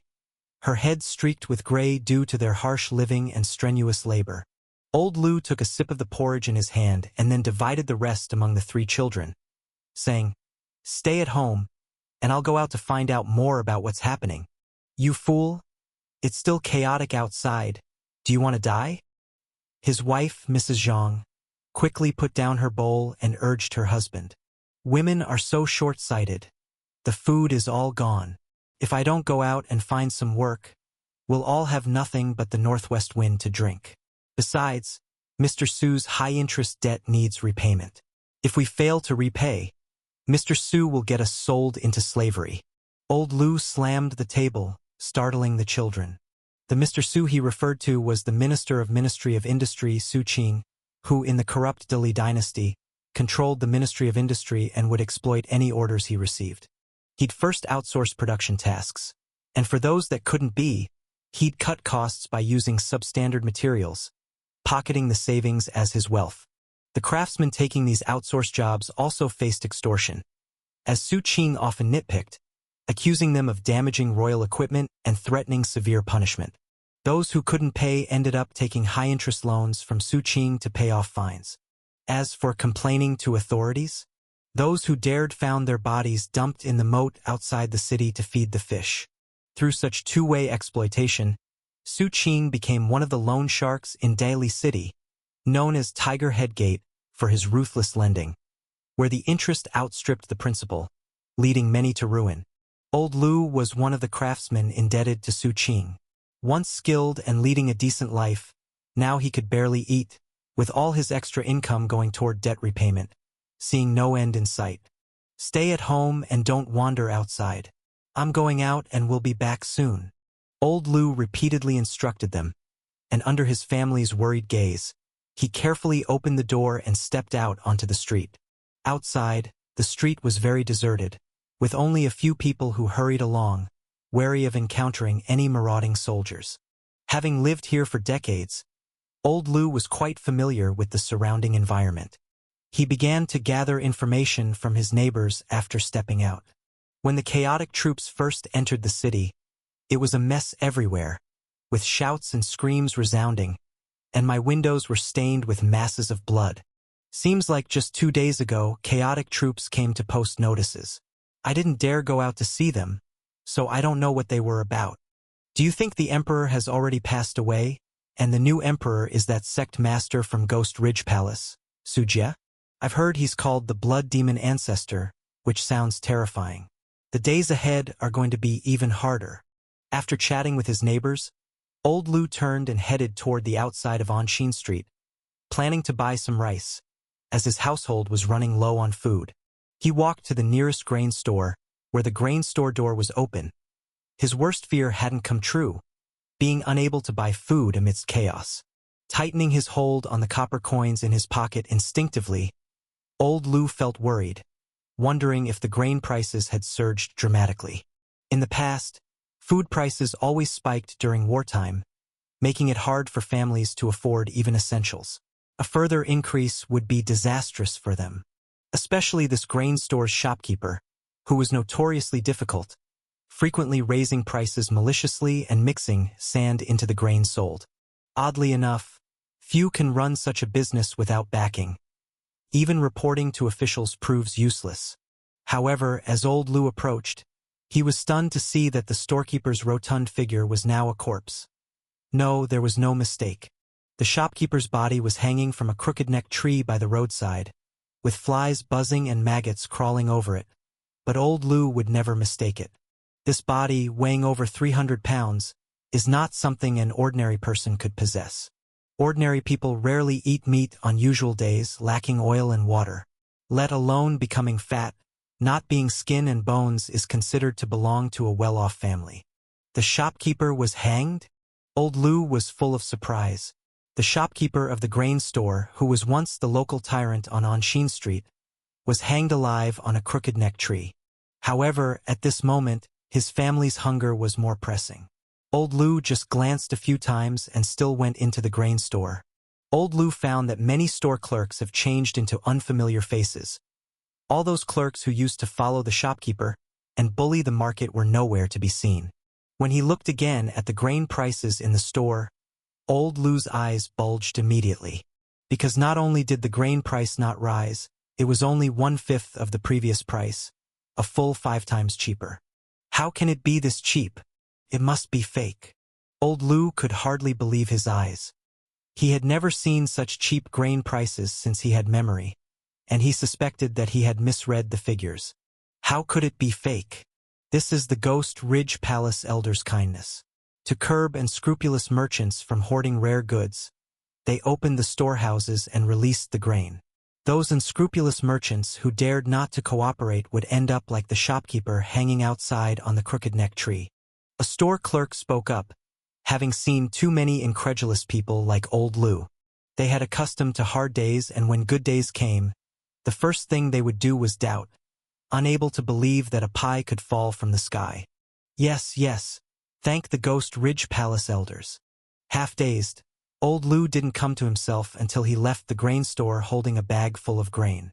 He was ecstatic and finally convinced that he had really bought the grain at a low price. Unconsciously, old Lu developed a sense of trust towards the Ghost Ridge Palace, a group of rebels whom he had never met. Being able to suppress grain prices, the other party couldn't be that bad. Old Lu initially intended to go home, but before leaving the grain store, a clerk told him that the Ghost Ridge Palace was posting announcements at Guangfu Square for charity porridge. The former had nothing to do with him, but the latter offered grain he could receive, so he had to go. Guangfu Square was different from Anshin Street. Here, high officials and nobles gathered, with luxurious mansions connected one after another, inhabited by people of illustrious background, such as Minister of Ministry of Industry Su Qing. Just entering Guangfu Square, old Lu saw 2 spider main battle mecha towering over 10 meters, all forged with metal.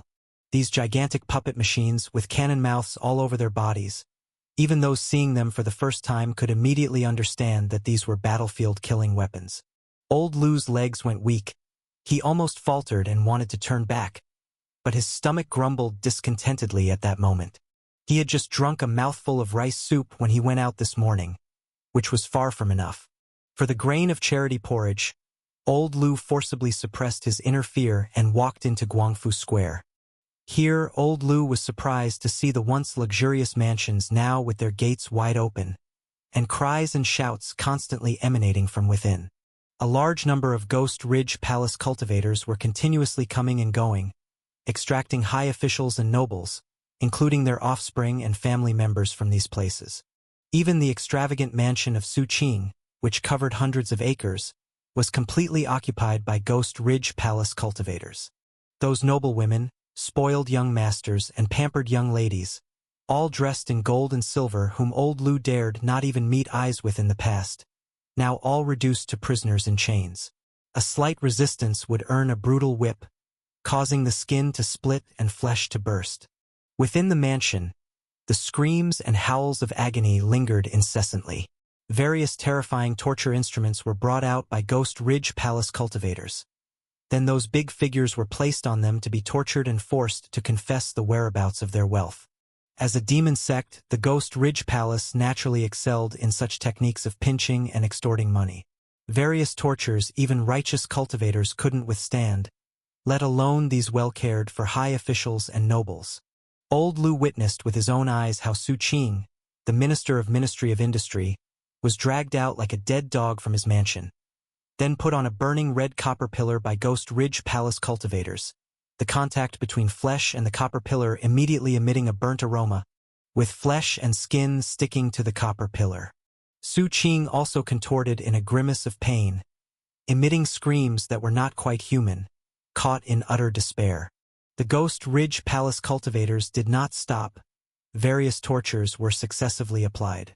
After each session of torture, they would feed Su Qing an elixir, letting him neither live nor die, his cries of misery echoing over Guangfu Square.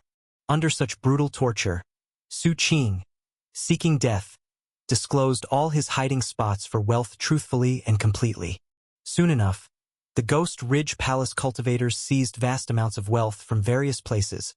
Spirit stones piled into walls, countless treasures including gold and silver jewelry, antique paintings, spiritual materials, and treasure medicines, while even the strings for threading copper coins rotted due to age. Boxes filled with this wealth were picked out one by one, piled like mountains at the mansion's gate, with a simple value estimation, excluding shops, land contracts, mines, and other real estates, already exceeding 50 million spirit stones, an astonishing amount. Moreover, the Ghost Ridge Palace cultivators acquired various IOUs from Su Qing's mansion, stacked higher than a person. This is evidence of Su Qing's embezzlement and recklessness. We, Ghost Ridge Palace, do not acknowledge all loans issued by him. In front of everyone, the Ghost Ridge Palace cultivators set fire to these high-interest loan debt slips. The people waiting for charity porridge and grain cheered jubilantly at the sight. Long live the Ghost Ridge Palace! Excited, old Lu knelt to the ground, relieved that the usurious loans his family owed to Su Qing were finally dismissed, no longer worrying about being reduced to slavery for failing to repay the debt in the future. Long live the Ghost Ridge Palace! A group of impoverished people gathered around also shouted one after another. Each of them had suffered, to varying degrees, at the hands of those high officials and nobles like Su Qing, who were a bunch of vampires sucking their blood and sweat. Now witnessing them executed, sanctioned by the ruthless Ghost Ridge Palace, the excitement of vengeance achieved was beyond words, was incredibly satisfying and relieving. Looking at the finally executed Su Qing, his body hung on the street alongside his piling wealth, old Lu spat fiercely, gritting his teeth and saying, "Good riddance, that unscrupulous merchant deserved to die long ago. If not for the Ghost Ridge Palace cultivators present, he would have loved to rush over and bite a piece of flesh off Su Qing's corpse."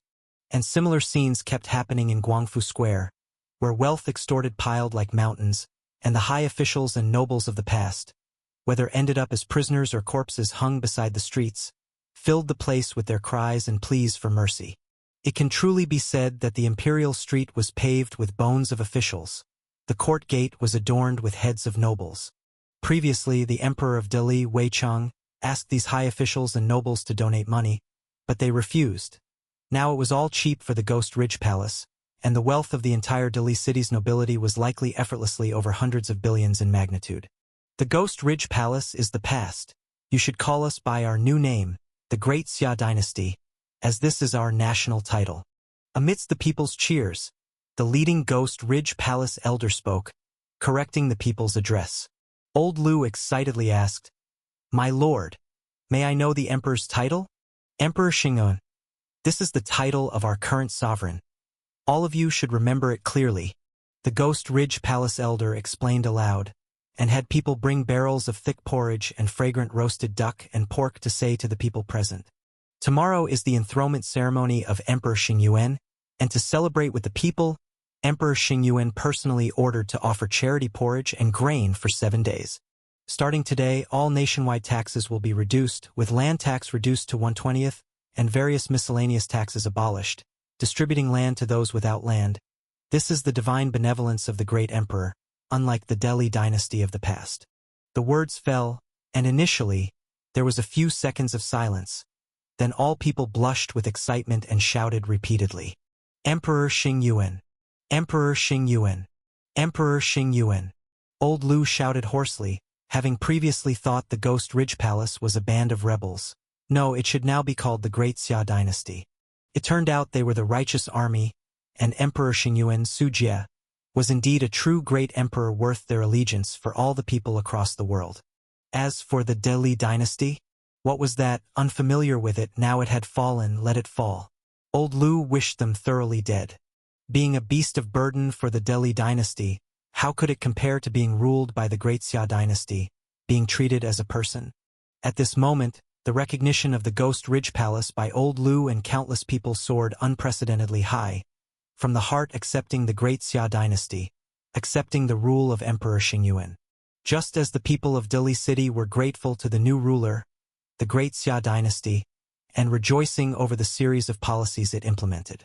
The coronation ceremony of Emperor Xingyuan, the founding emperor of the Great Xia dynasty, officially commenced after days of preparation in the Delhi palace. Early in the morning, the newly appointed officials began to enter the palace one after another, gathering in the front hall. Some were Ghost Ridge Palace elders, while others were former officials of the Delhi dynasty. Despite the rampant corruption among the officials of the Delhi dynasty, there were always some who were truly honest and upright good officials, regardless of the era. Or there were officials who didn't embezzle much, knew what could be taken and what couldn't, and though they were corrupt, they were also diligent in their work and not just empty chairs. Regarding these officials, the Great Xia dynasty did not completely root them out, but rather after examinations, allowed them to hand over a portion of their ill-gotten gains and continue to be employed. After all, no one is perfect, and there is no country or organization in the world that can completely eliminate corruption. However, the intensity of dealing with corruption entirely depends on the dynasty's enforcement power. The Delhi dynasty neither dared to tackle nor had the ability to handle it, whereas the emerging Great Xia dynasty retained the harsh punishments characteristic of the demon sect. For severe corruption offenses, such as embezzling the relief food allocated by the Great Xia dynasty for the people of Delhi city. Upon discovery, the individual was arrested by the Great Xia dynasty, skinned, stuffed with straw, and their corpse hung at the city gate for the entire city to see. This demonstrated the Great Xia dynasty's stance, greatly deterring all the officials. Besides the 100 officials attending the coronation ceremony, there were representatives from large sects within the dynasty and some uniquely dressed men and women. They all came from small nations on the ancient continent, with limited territories and populations. Upon learning that the Delhi dynasty was overthrown and the Great Xia dynasty became the new ruler of this land, they quickly sent representatives to attend the coronation ceremony, showing goodwill to the Great Xia dynasty, which was a part of their diplomatic strategy.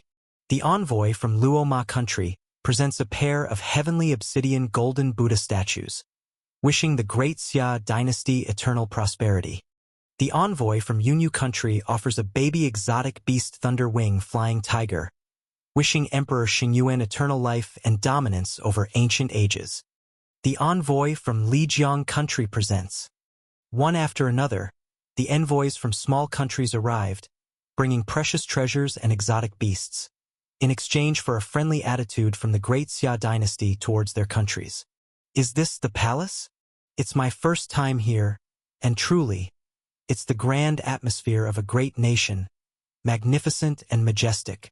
Peng Hatai, the envoy from Lijiang country, muttered to himself as he entered the luxurious Delhi palace, dazzled by its splendor. His country is located at the southern end of the ancient continent, living among coastal islands, with their strongest being a cultivator at the third level of Taoist platform. They look upon the immense Great Xia dynasty with admiration and longing. No wonder the Delhi dynasty was known as the largest country on the ancient continent. It's said that the Great Xia dynasty defeated the Delhi dynasty without resistance. The newly born Great Xia dynasty must be even more formidable.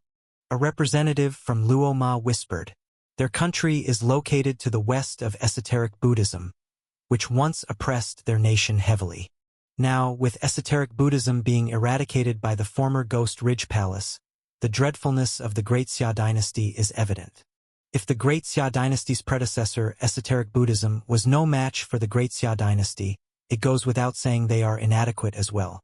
And for these myriad small nations, whether it was the Delhi dynasty or the new Great Xia dynasty, with its vast territories and populations, as long as it remained united, it was naturally the largest country on the ancient continent. The 100 officials, sects, small nations, and various characters waited in the front hall, along with specially invited representatives like the Ning family sisters from the 10,000 Tribulations Holy Land, Qin Yushang, the new director of the Heavenly Patrol Department, Wei Yushuang, the princess of the previous dynasty, and Xian Baining, the sect master of Juqian Palace, formerly one of the 3 sects and 5 families. As the sound of footsteps approached, the scene suddenly became quiet, because a man wearing a black robe with sharp eyes appeared in view. Su Jie walked with the stride of a dragon and tiger, standing on the high platform of Food Hall, scanning the heads below, and spoke indifferently. "It seems some people haven't come." The crowd was large, including representatives from dozens of countries. Su Jie quickly adapted to his current identity. After all, he was also a supreme leader on the Blue Star and similarly held an autocratic position in the Jekka group, allowing him to seamlessly switch to the role of emperor. For an emperor of a dominant nation, there were many small countries who came to offer gifts at the coronation ceremony. Su Jie might not remember who came to present gifts, but he clearly remembered who did not come. Everyone felt tense, and the official newly appointed as Minister of Rites bowed and said, "Your Majesty, the Northern Divine Eagle Empire refused to attend the ceremony, and neither did Liezhou country, Anshan country, nor Shawu country. These countries, the Divine Eagle Empire, never got along with the Delhi dynasty, waging wars for years, and naturally wouldn't send representatives to the Great Xia dynasty, which inherited the Delhi dynasty's rule. And the other countries mostly maintain close ties with the Divine Eagle Empire." Su Jie narrowed his eyes slightly but did not speak. An invisible pressure enshrouded the scene, causing many with lower cultivation to feel their blood almost congeal and their bodies shiver uncontrollably. "They do have courage." Su Jie withdrew his aura, and the atmosphere immediately eased. Peng Hitai, the envoy from Lijiang country, was panting heavily, feeling a lingering fear. Before coming here, he had heard that Su Jie, this great emperor, possessed terrifying cultivation, being a legendary great demon by origin. Hearing is one thing, seeing is another. At that moment, with his secret realm cultivation, he felt as if the entire world was pressing down on him. Peng Hitai had no doubt that the other party could crush him to death with mere presence alone. Could it be that Emperor Xingyuan has already achieved Hollow? His strength is simply terrifying. With thoughts swirling in his mind, Peng Hitai grew increasingly respectful. "What is the situation in Delhi city?" Su Jie cast his gaze toward Zhang Junwei, who was in charge of collecting taxes in Delhi city. Zhang Junwei, knowing what Su Jie wanted to ask, immediately bowed and said, "Reporting to your Majesty, in Delhi city, we have struck and confiscated a total of 618 households belonging to princes, foreign relatives, wealthy merchants, nobles, and powerful families. We acquired 34,700 houses, 19,000 hectares of spirit fields, 142 gold and silver shops, 275 pawn shops, totaling more than 6 billion spirit stones. We seized 12 million silver ingots and gold ingots, and 45 warehouses full of various magic artifacts, spiritual materials, and elixirs. The total value of the confiscated items amounts to over 18 billion spirit stones." As Zhang Junwei spoke, countless people on the scene had their jaws drop in amazement at the staggering numbers. A total of 18 billion spirit stones, equivalent to the wealth of 3 esoteric sects, truly a wealth that could rival a nation. But such enormous wealth was never used for the Dali dynasty. The national treasury was so poor that even rats would cry out upon entering. Among them, Wei Yushuang's expression was the most complicated. She originally didn't want to attend this coronation ceremony, seeing Su Jie in the spotlight. However, she feared that Su Jie might use this as a reason to persecute the remaining members of the Wei family, so she came reluctantly. At this moment, hearing Zhang Junwei's report, Wei Yushuang clenched her fists until they creaked, teeth tightly gritted. The Dali dynasty could not get a single penny from these nobles. But when it was Su Jie's turn, they were completely drained. Not only did their wealth become spoils of the great Xia dynasty, but their lives were also forfeit. While Wei Yushuang was furious at the actions of these corrupt officials, she also felt inexplicably satisfied, as Su Jie did something she had always wanted to do. These nobles received the punishment they deserved, brought to ruin, homes destroyed, and families obliterated, truly reaping what they sowed. So much money! In the crowd, Ning Xinyue's eyes sparkled. This fortune was an astronomical number for her, a little miser. Those who steal a hook are executed. Those who steal a country are made princes. Regardless of the time, conquering a country always seizes vast wealth. Ning Yunying said softly, not envious of Su Jie's wealth, acknowledging that it was Su Jie's ability that conquered the Dali dynasty. Su Jie nodded in satisfaction. With such wealth, combined with the previous accumulations from plundering aristocratic families and sects around the world, he had enough to construct the remaining 3 wonders. This was of great significance to Su Jie, as these 3 wonders were prepared for Han Ruyan, the 1,000-handed centipede, and the annual ringworm, giving them a brighter future to look forward to. Now, let the grand ceremony begin. Su Jie waved his hand, and the ritual officers on site immediately sprang into action, leading musicians to play the Dambi Grand music. Instruments like the big drum, square sound, cloud bell, flute, pipe, flute, jean, drum, binding bell, bell, chin, se, and more took turns performing, followed by the grand military procession. Su Jie reviewed the cultivator army on the square in front of the imperial palace. Thousands of cultivator formations, rows of spider-maned battle mechas, flying magical boats, and the red shining immortal palace made their dazzling appearance, leaving the envoys from small countries wide-eyed and trembling. The coronation ceremony, traditionally cumbersome, proceeded with Su Jie returning to Food Hall. Here, he should have continued ancestral rites, but being the founding emperor, it was changed to paying homage to the Ghost Ridge Palace's founding ancestors and the ancestors of the Su family. Then Su Jie donned the dragon robe, wore the crown, received the jade seal, and took his seat on the dragon chair. The civil and military officials then entered the court in succession, bowing and performing 3 kneels and 9 bows to Su Jie, the new emperor. Long live his majesty! Long live! Long live! Amidst the chorus of voices, Su Jie rose and proceeded to the heavenly altar beside the imperial palace. This was the place to worship heaven. Whenever a new emperor ascended the throne, they would come here to worship heaven and earth, symbolizing their divine mandate.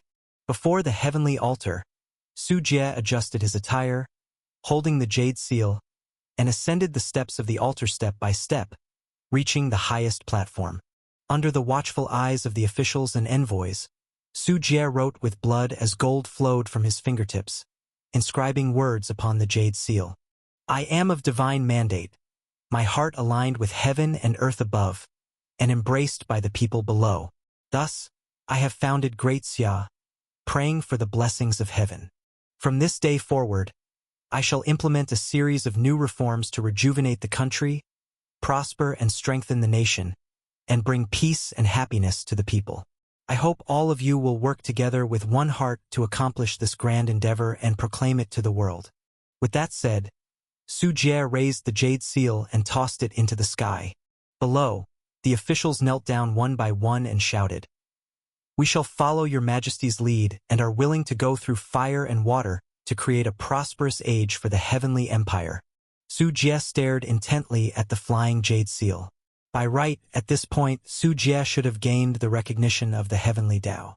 After all, he had already overthrown the Deli dynasty, ended its corruption and internal chaos, and had a preliminary governance of the country, belonging to the heavenly destiny people who reached the end. At this time, the heavenly Tao should descend a large amount of heavenly Tao fortune, bestowed upon Su Jie, covered over the jade seal representing the nation's fortune. This was how previous founding emperors did it. But until the jade seal began to fall, there was no response from the heavens. Su Jie's face turned dark. Damn it.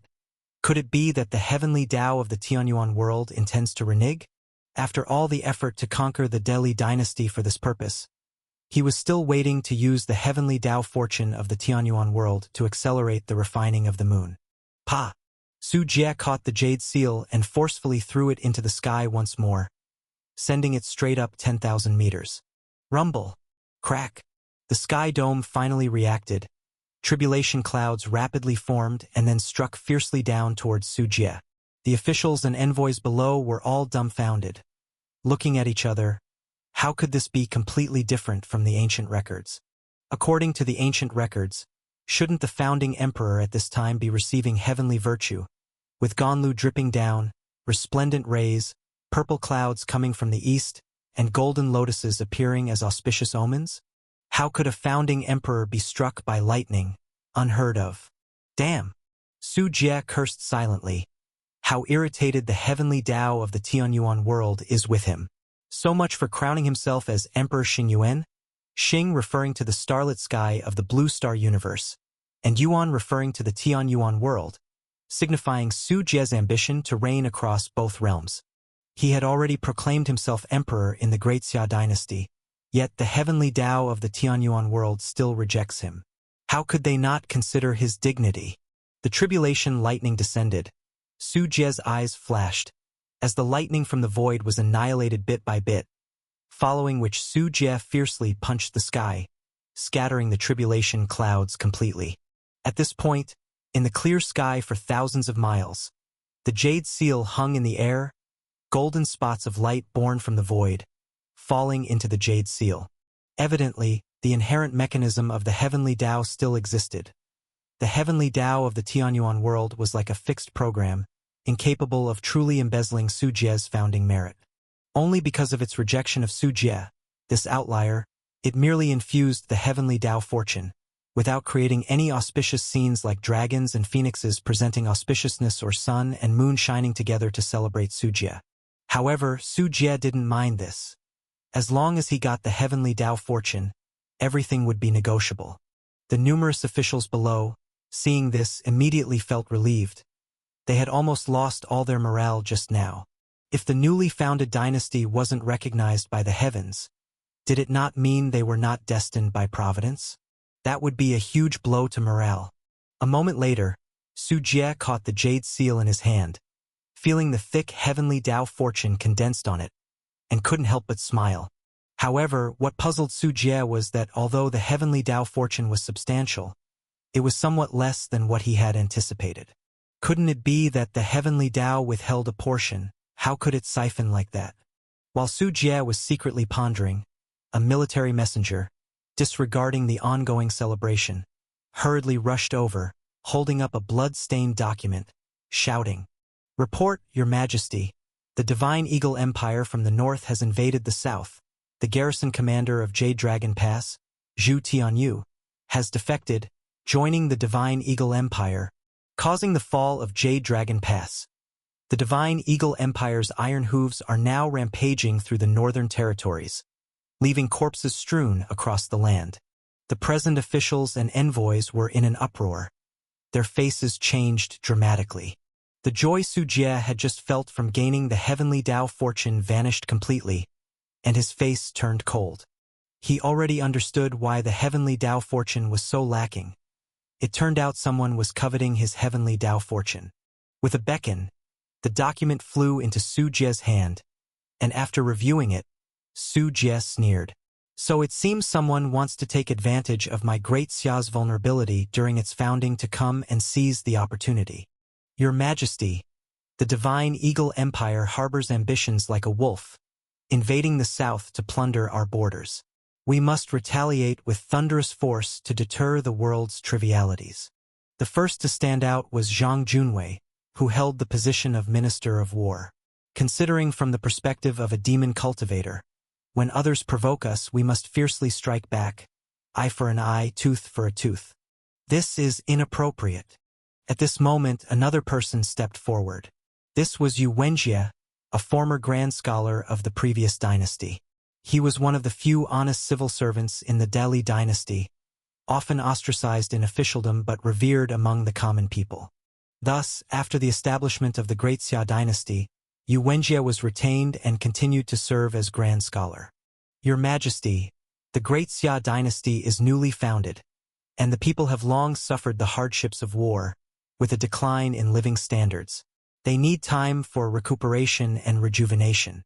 If another conflict arises and the war drags on, the domestic situation may become unstable. Military affairs are of utmost importance to the state, a matter of life and death, survival and extinction, and must not be neglected. I humbly propose that with regard to the Divine Eagle Empire, we might choose to resolve the issue through negotiation. Yu Wenjie suggested that the Great Xia dynasty now needs a period of recuperation. Absurd. The Divine Eagle Empire has already struck at our home, and you propose negotiating with them in submission? They will only see our Great Xia dynasty as weak and easy to bully. Zhang Junwei sneered. When he was the sect master of Ghost Ridge Palace, he never surrendered to Guanchao Pavilion, and now, founding the Great Xia dynasty alongside Su Jie, he is even less willing to submit to any Divine Eagle Empire. The Divine Eagle Empire's troops are strong and well-equipped, with 300,000 controlled Bao cavalry, 5 Purple Mansion Dharma kings, and 1 Divine King, reputed to be the mightiest under the Great Emperor. If the war is lost, the flourishing situation of our Great Xia dynasty would be lost in one morning, and foreign forces would certainly drive straight in and take control of the Central Plains. Although Yu Wenjie was just an ordinary old man, he stood his ground against Zhang Junwei of the Taoist platform realm, arguing based on reason. Soon, the voices of contention began to spread. More and more officials joined the disputes. Officials from Ghost Ridge Palace mostly advocated for war, loudly demanding to teach the Divine Eagle Empire a painful lesson. In contrast, officials like Yu Wenjie, who hailed from the old dynasty, mostly supported appeasement policies, which the old Dali dynasty used to do. Su Jie sat on the dragon throne observing coldly. The two factions continued to argue endlessly. Su Jie had already noticed some signs that although the Great Xia dynasty was just established, there was a trend of factional struggle among the hundreds of officials. Such things are not unusual. Wherever there are people, there will be conflict. This has been true throughout history, both ancient and modern, domestic and international. However, Su Jie did not care about this. The Tianyuan world is not the ancient imperial dynasty of Blue Star, nor is he an emperor like Wei Chang, where imperial authority needs to consider balancing various factions to avoid political interference. For Su Jie, from beginning to end, his absolute force is the greatest guarantee of imperial authority. This cannot be shaken by anyone. I am the country, which perfectly embodies Su Jie. After the two groups below argued until exhausted, Zhang Junwei and Yu Wenjie both knelt on the ground. Please, Your Majesty, make a decision. Su Jie unhurriedly and calmly said, regarding the words of all my dear ministers, I have already come to a conclusion. The Divine Eagle Empire harms the people of my Great Xia. This is human disaster. As Emperor of the Great Xia, I will not watch as the people fall under iron hooves. The Divine Eagle Empire is already on a path to destruction. Convey my orders immediately, mobilize troops, and gather provisions. I shall personally lead an expedition to eradicate these barbaric and unregulated bandits of the Divine Eagle Empire, to seek justice for the people who tragically died in the north. Upon these words, Zhang Junwei became excited and cast a glance at the opposite Yu Wenjie. Yu Wenjie cupped his hands and said, Your Majesty, is this action too hasty? The Divine Eagle Empire has 300,000 cavalry. I believe more thorough planning is required.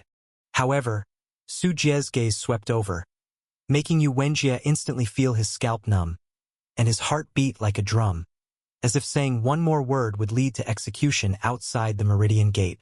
I am Emperor Xingyuan, and in the ancient continent, there is no one able to stop me. The insignificant Divine Eagle Empire is nothing more than chickens and dogs. This battle is the founding war of my great Xia dynasty and the extinction war of the Divine Eagle Empire. I have only one goal: annihilation. Su Jie's voice was like a thunderclap, filled with a thick smell of blood. All who saw Su Jie's bloodthirsty gaze couldn't help but feel alarmed, recalling the feats of Su Jie, the Emperor Xingyun. This emperor emerged through turbulent and bloody storms, once known as the Blood Demon Ancestor. It seems that even after becoming an emperor, his character has not changed at all, still so violent and cruel, ready to annihilate races and nations at the drop of a hat, like a tyrant of the current age. But under Su Jie's will, no one dared to refute any further. The officials present were not fools, and Su Jie was not Wei Cheng. If Su Jie was displeased, he truly dared to kill. The corpses of royalty and nobles in Delhi City were not even cold yet, and nobody wanted to become the next target. This is the influence of reputation. Long live the emperor! In the end, all the officials knelt in unison, loudly praising Su Jie for his wisdom and martial prowess. After the coronation ceremony ended, the recently calmed war situation once again stirred due to Su Jie's war actions. Numerous originally resting cultivator armies were redeployed. Each flying magical boat and spider main battle mecha began thorough maintenance, transporting large quantities of ammunition and spirit stone reserves, preparing for war mobilization. The cultivator armies, who had just set aside their weapons, marched rapidly northward at a command.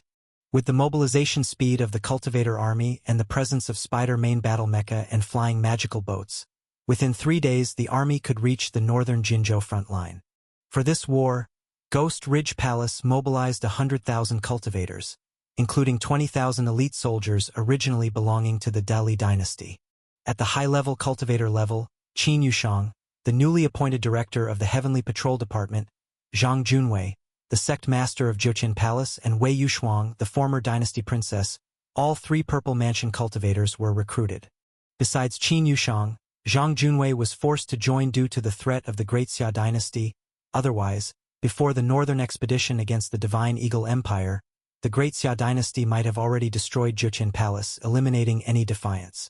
As for Wei Yushuang, the former eldest princess, it is easier to understand, as her entire family is still in the hands of the Great Xia dynasty. Even for the sake of her family, she had to heed the dynasty's call. The northern border of the Great Xia dynasty, Jinzhou Jade Dragon Pass. Jade Dragon Pass is the most robust war city built by the Dali dynasty, with towers thousands of meters high like towering celestial pillars. The city lying like a mountain inscribed densely with array patterns. Underneath the earth, spirit veins transform like furnaces, outputting a continuous flow of spiritual power energy.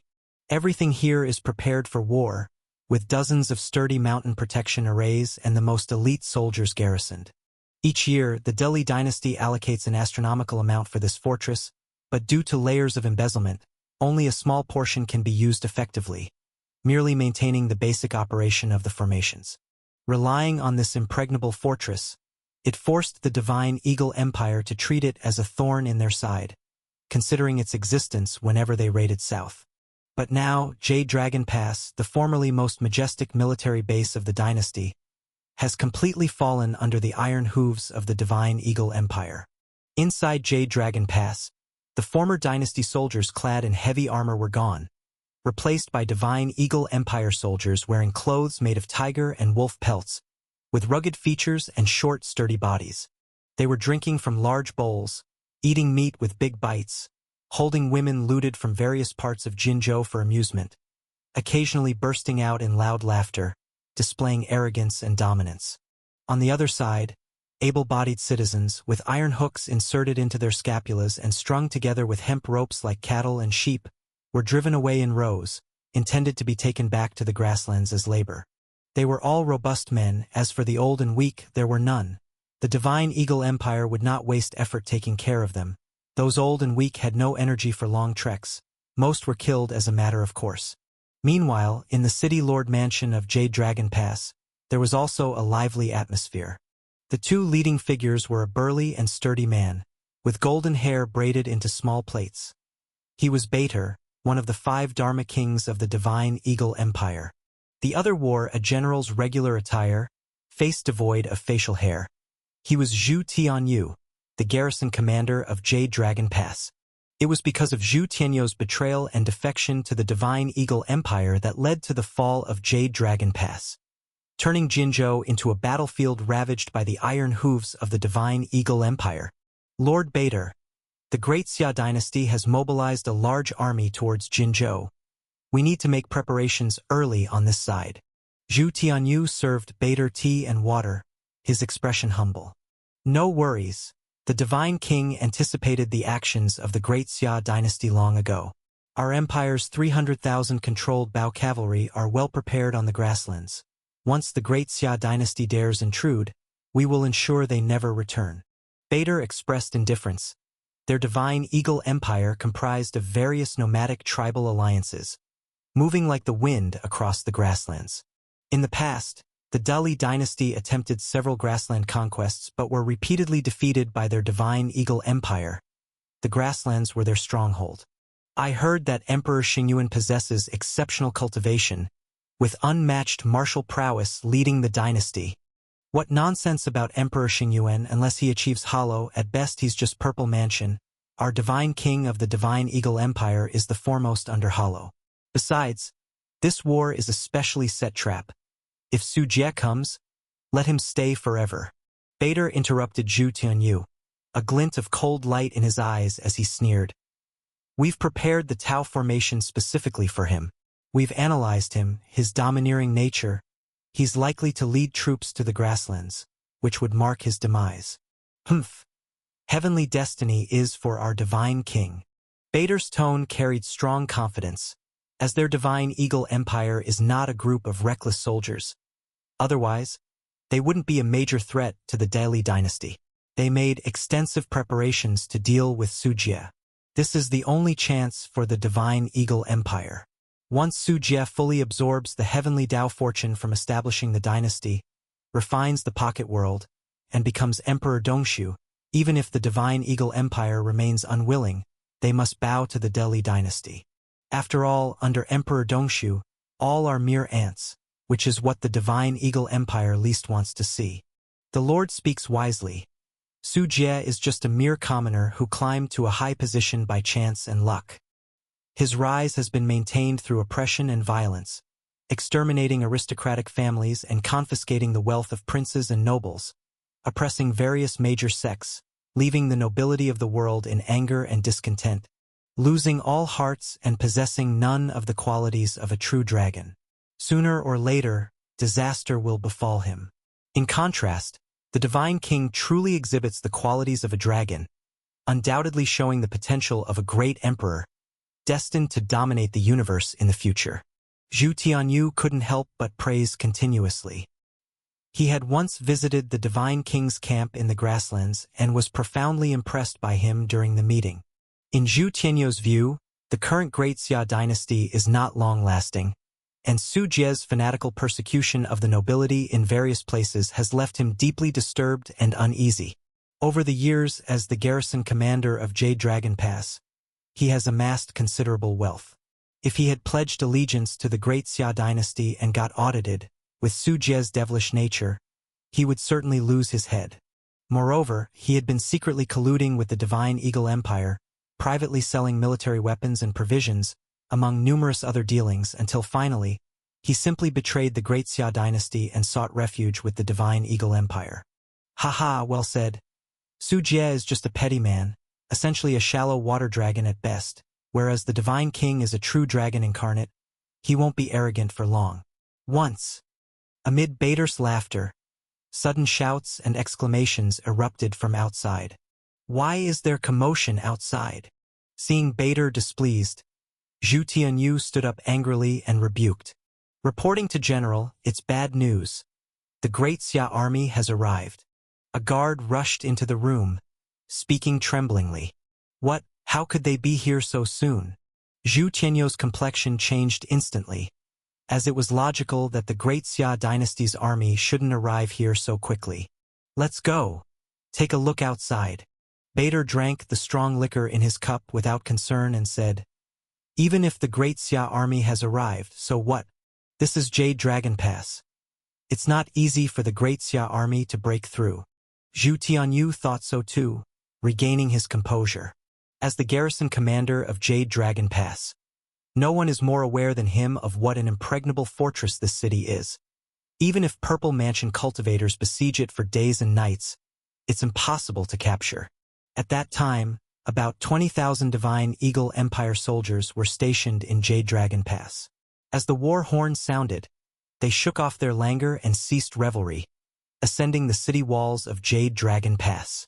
When Zhu Tianyou and Bader also ascended the city walls and looked far away, they saw vast numbers of Spider main battle mecha emerging at the horizon, and the Sky Dome was dotted with a dozen flying magical boats.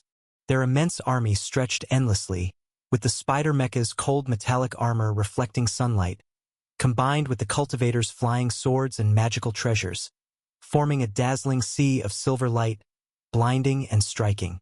It is precisely because the Great Xia dynasty extensively equipped Spider main battle mechas and achieved mechanization that their troop deployment speed far exceeded expectations.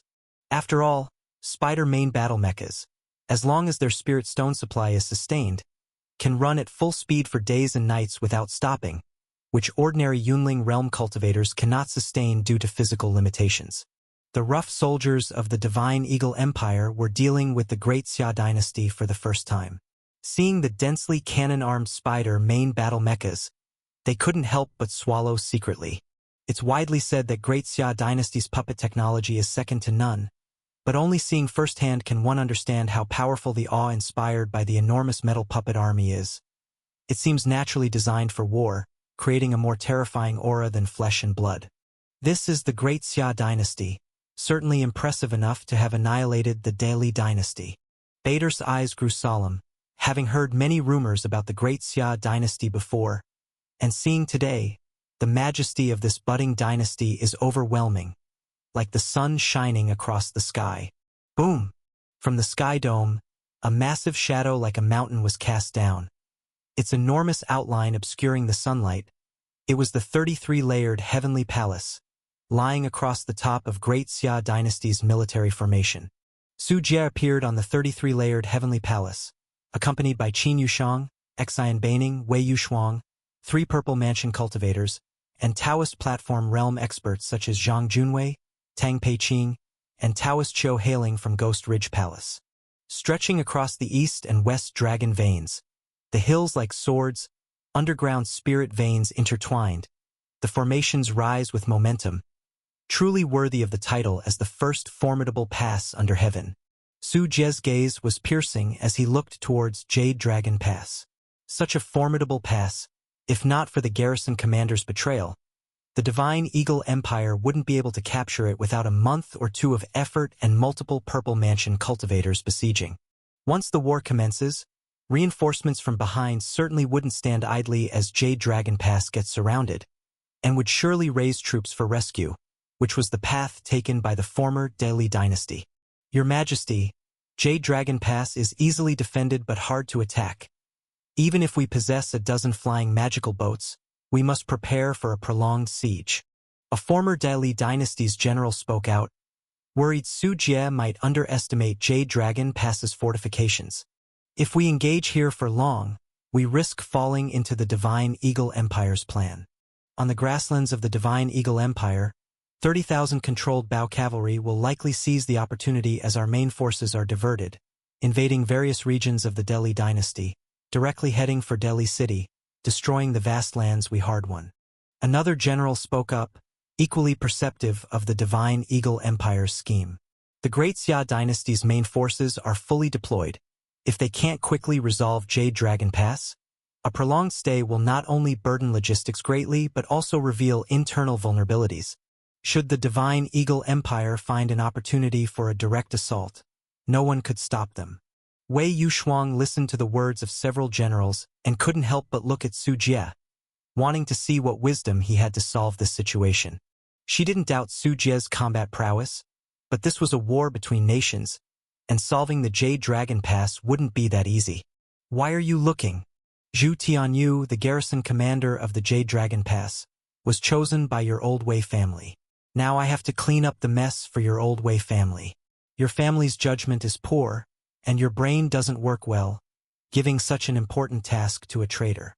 Su Jie noticed Wei Yushuang's gaze and gave her a quick glance. Your whole family is the one without brains. Wei Yushuang's eye twitched slightly, cursing inwardly. Su Jie always managed to irritate her precisely. What's the use of saying these things now? The Jade Dragon Pass is in front of us. This is the #1 stronghold built by our Dali dynasty. You should consider what wisdom you can use to break through it. Otherwise, the defeat of the Divine Eagle Empire might fail before it even starts. Suppressing her annoyance, Wei Yushuang wanted to see how smart Su Jie could be to solve the Jade Dragon Pass after he called her stupid. Heh, it seems you really don't get it.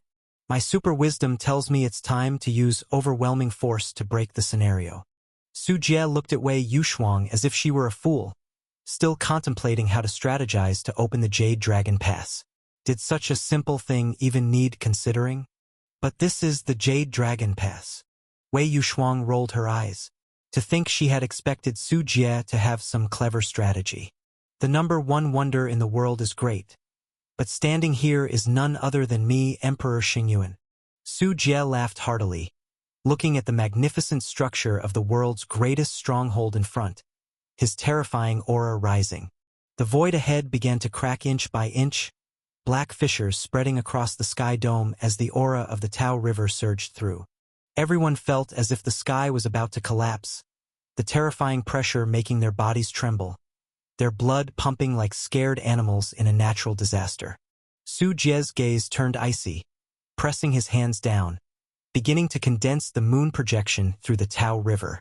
This Jade Dragon Pass may withstand Purple Mansion cultivators, but it couldn't possibly withstand the Hollow, unaware of the significance of a third of the Hollow. This pressure, what is Emperor Xingyuan trying to do? Is he crazy enough to try a frontal assault on our Jade Dragon Pass? Zhu Tianyu's face turned pale, utterly confused. In his understanding, even facing several combined Purple Mansion forces, the Jade Dragon Pass could hold for a long time. Su Jie trying to break it alone seemed like a delusional dream. Utterly laughable. Thinking he can breach the Jade Dragon Pass with one man's strength. Does he really think he's Emperor Dongshu? Bader sneered as a late-stage Purple Mansion cultivator, confident he knew how capable they were. Even if the common Lord Divine King of the Divine Eagle Empire were here, there was no way he could break the Jade Dragon Pass alone. It wasn't something a Purple Mansion cultivator could accomplish, only possible for Emperor Dongshu. But Su Jie only recently declared himself emperor. There's no way he could refine a pocket world in such a short time. As a Purple Palace Realm cultivator, no matter how terrifying his individual combat prowess, breaking the Jade Dragon Pass was believed impossible by veteran Purple Mansion cultivators. While the crowd thought Su Jie's actions were too reckless, the cracked sky completely shattered, moonlight draping over the land, a world-ending pressure engulfing the heavens and earth. As everyone looked up, they were so shocked their jaws nearly dropped. In the sky above was a massive gray-white sphere without boundaries, falling from high above, covered in countless craters and unfolding mountain ranges. Its size was beyond estimation, descending with an overwhelming aura. Is this Pocket World? Wei Yushuang's eyes widened in disbelief. She clearly sensed the enormous sphere before her was a projection born of Tao River, similar to the hallmark of Emperor Dongshu, who relied on refining pocket worlds into projections to suppress all enemies. But how could Su Jie, who had only been emperor for such a short time, possibly achieve Hollow? Moreover, the size of this pocket world projection was beyond her comprehension. If such a massive pocket world existed on the ancient continent, it would be world-renowned by now. She wouldn't fail to recognize it. Wei Yushuang was bewildered, unsure if Su Jie had secretly become Emperor Dongshu or if this was his creation of some ultimate move. But she realized the Jade Dragon Pass might indeed be broken by Su Jie alone. Not only was Wei Yushuang caught in chaos, Zhu Tianyu was already frantic, repeatedly shouting, "Activate all formation defenses to maximum, regardless of spirit stone expenditure. Hold them off at all costs." Below, the soldiers of the Divine Eagle Empire trembled, watching the moon projection above like ants before a mountain. The unparalleled sense of insignificance and oppression left them almost completely without the will to resist. Many disregarded Zhu Tianyou's orders, fleeing in terror instinctively, seeking cover to hide. Impossible, this cannot be. Bader's calm facade shattered, his body rigid with fear. He had never felt such overwhelming pressure. As the gray-white sphere projection descended, he felt it was not a projection, but an entire world crashing down on him. Under everyone's gaze, the moon projection landed atop the Jade Dragon Pass, contacting several layers of mountain protection arrays. It was like a stone smashing an eggshell. Even if the eggshell had dozens of layers, it was still utterly crushed. Layer after layer of mountain protection arrays could not withstand the moon projection. They shattered and vanished, the safeguard that Jade Dragon Pass prided itself on collapsing instantly, exposing the fortress fully to the Great Xia dynasty's forces. Only then did the moon projection slowly dissipate. Not that the moon projection had run out of energy, but if Su Jie struck with full force, the entire Jade Dragon Pass would be reduced to ashes, with the Divine Eagle Empire soldiers and captive citizens within annihilated instantly. Even thousands of miles of Jinzhou and the surrounding continents would be shaken by an unprecedented earthquake, with countless civilians perishing. Su Jie's aim was to breach the Jade Dragon Pass, not to destroy his own backyard. The current level was just right for him. Su Jie retained the basic structure of the Jade Dragon Pass so that, upon capture, it could be repaired and reused. The Jade Dragon Pass is broken. All soldiers, hear my command. From now, all enemies within the Jade Dragon Pass are to be killed without mercy. Su Jie's voice echoed in all directions. Although the Jade Dragon Pass still had its walls, this meant nothing to cultivators who could ascend and descend at will, like a beautiful woman without clothes before them, easily breached. Kill! Kill! Kill!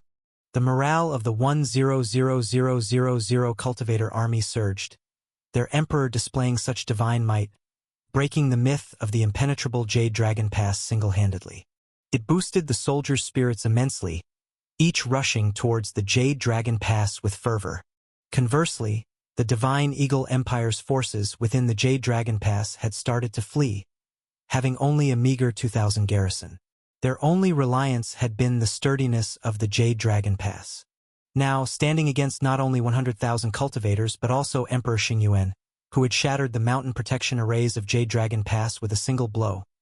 None doubted Su Jie's ability to kill them all. Even without involving soldiers, Su Jie was an existence they couldn't hope to match. Attack formations from over a dozen flying magical boats continued to fall on the Jade Dragon Pass, while the Spider main battle mecha crushed the walls, leading the mecha army to charge into the city mightily.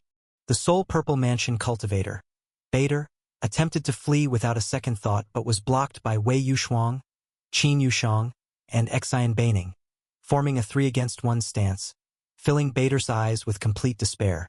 Half an hour later, the battlefield at Jade Dragon Pass gradually ceased, with the intense slaughter turning into wails and corpses.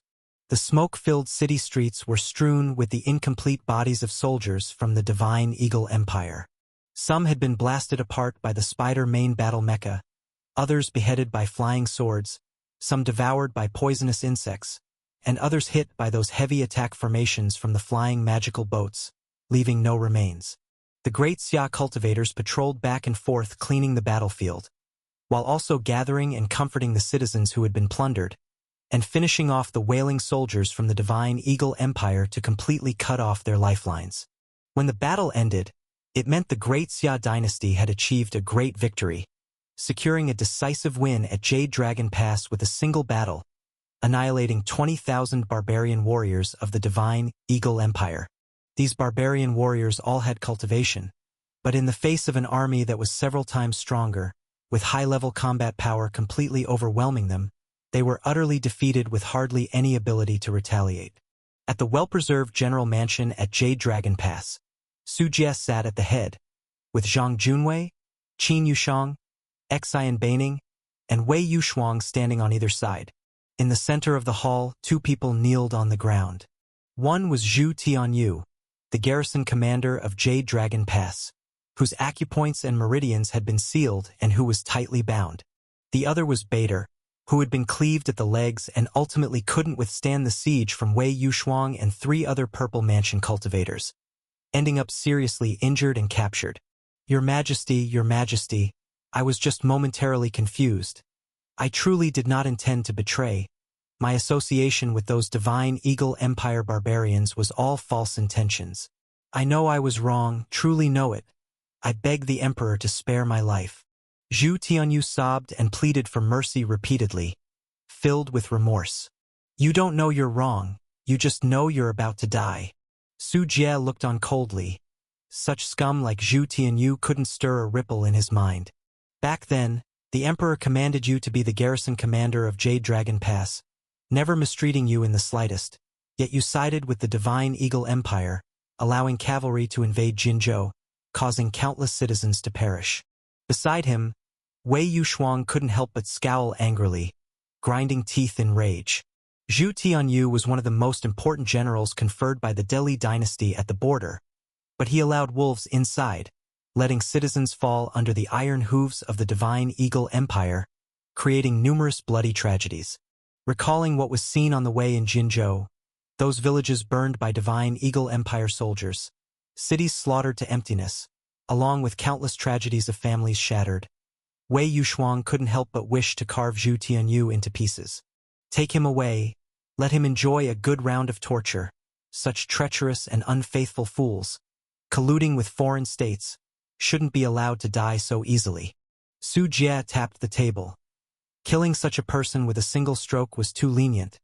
He must regret why he didn't commit suicide on the battlefield. Beside him, Zhang Junwei nodded in understanding and said, Your Majesty, rest assured, administering punishment is our specialty. We'll use our 10 forms of torture in succession, making him regret his birth. Ignoring Zhu Tianyu's pleading and kowtowing, several cultivators came and dragged him out. Soon after, piercing wails of despair and eerie cries came from outside, chilling to the bone. Witnessing this scene entirely, Bader shuddered slightly upon seeing Zhu Tianyu's fate.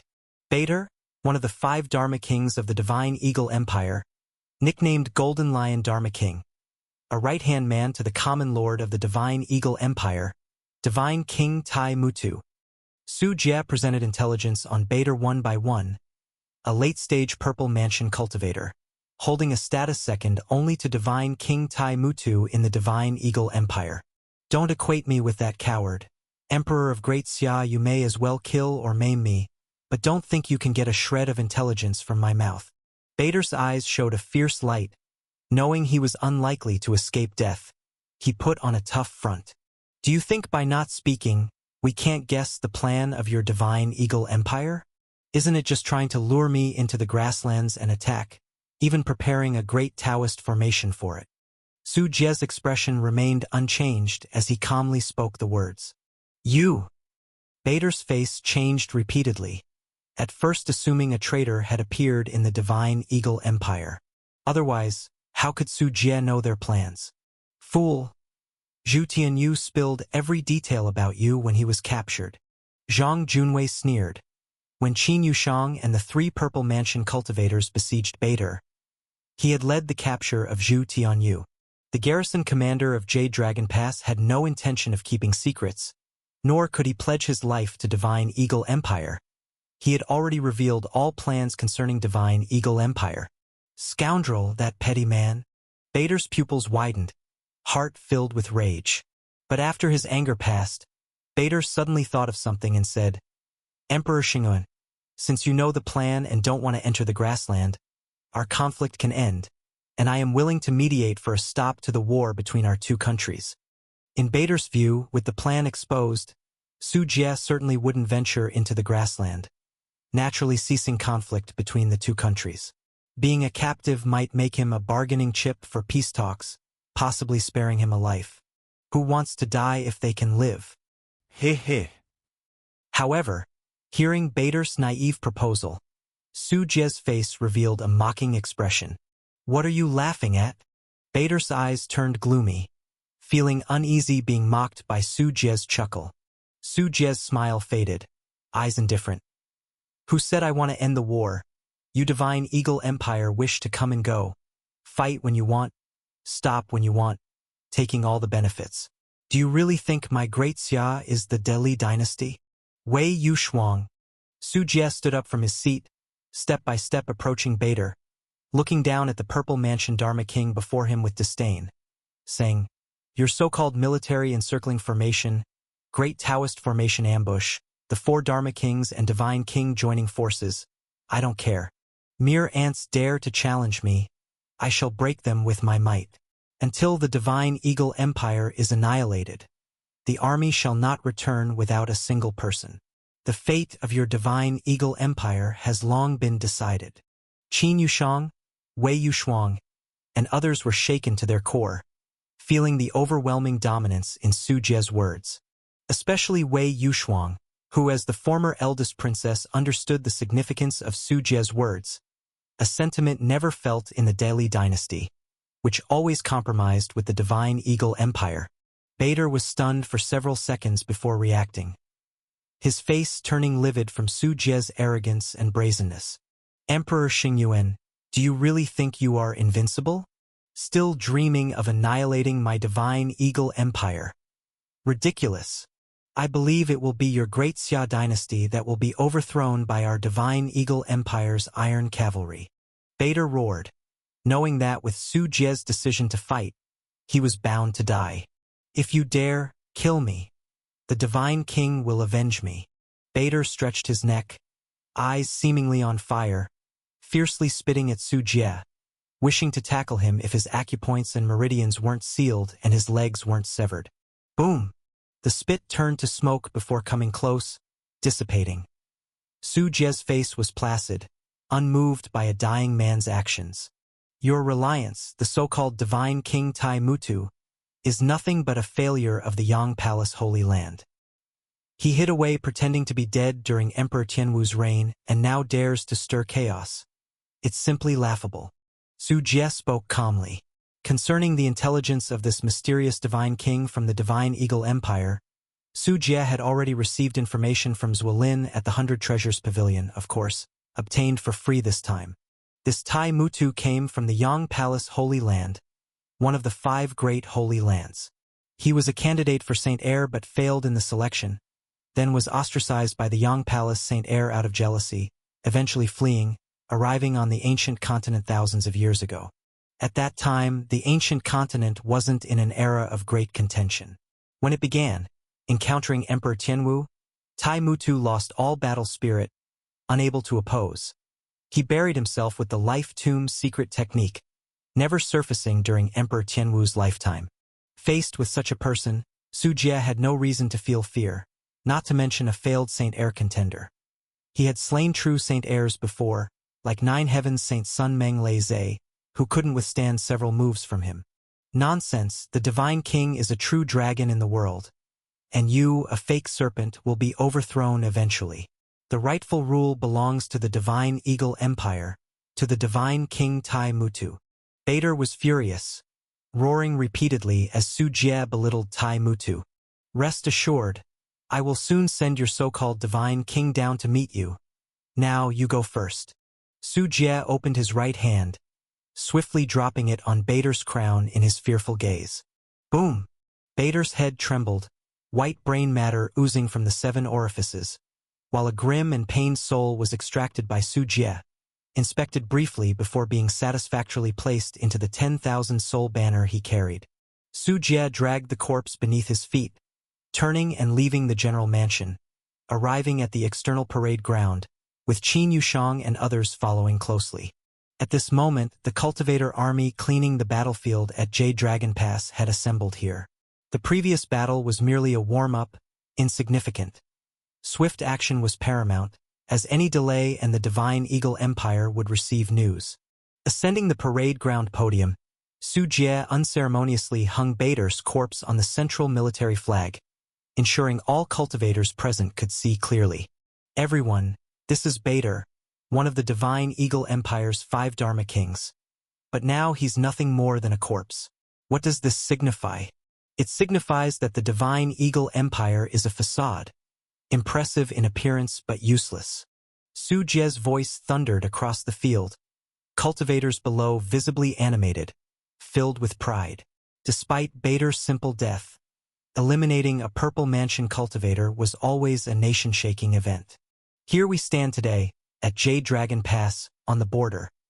Beyond lies the sprawling grassland, the nest of the divine eagle empire, where nomadic tribes dwell, living off the water and grass, herding cattle and sheep. Every harsh winter month sees them descending while recruiting young, strong men from various tribes, dispatching iron cavalry to raid, feeding off the enemy, burning and killing, creating city massacres and atrocities, making a trail of blood, a practice they call harvesting the grass, treating our people as fodder to be harvested. Su Jie's voice grew intense, words sincere. Many cultivators shared anger and hostility, eyes filled with killing intent. This act of harvesting the grass has persisted for countless years. One could say the decline of the Delhi dynasty mirrors the rise of the Divine Eagle Empire's raids. Countless Northern Territory civilians dying under their iron hooves, wives and daughters reduced to tools for their amusement, young men becoming two-legged sheep for them to work to death. Before this war began, ministers in the court advised compromise with the Divine Eagle Empire to avoid warfare and be gentle in opening hostilities. But looking at the countless Northern Territory civilians dead, the charred villages and towns, the raped wives and daughters, as the great emperor for all civilians, I cannot remain indifferent. Tell me, what should we do? Su Jie's gaze, piercing, swept across the crowd. War! War! War!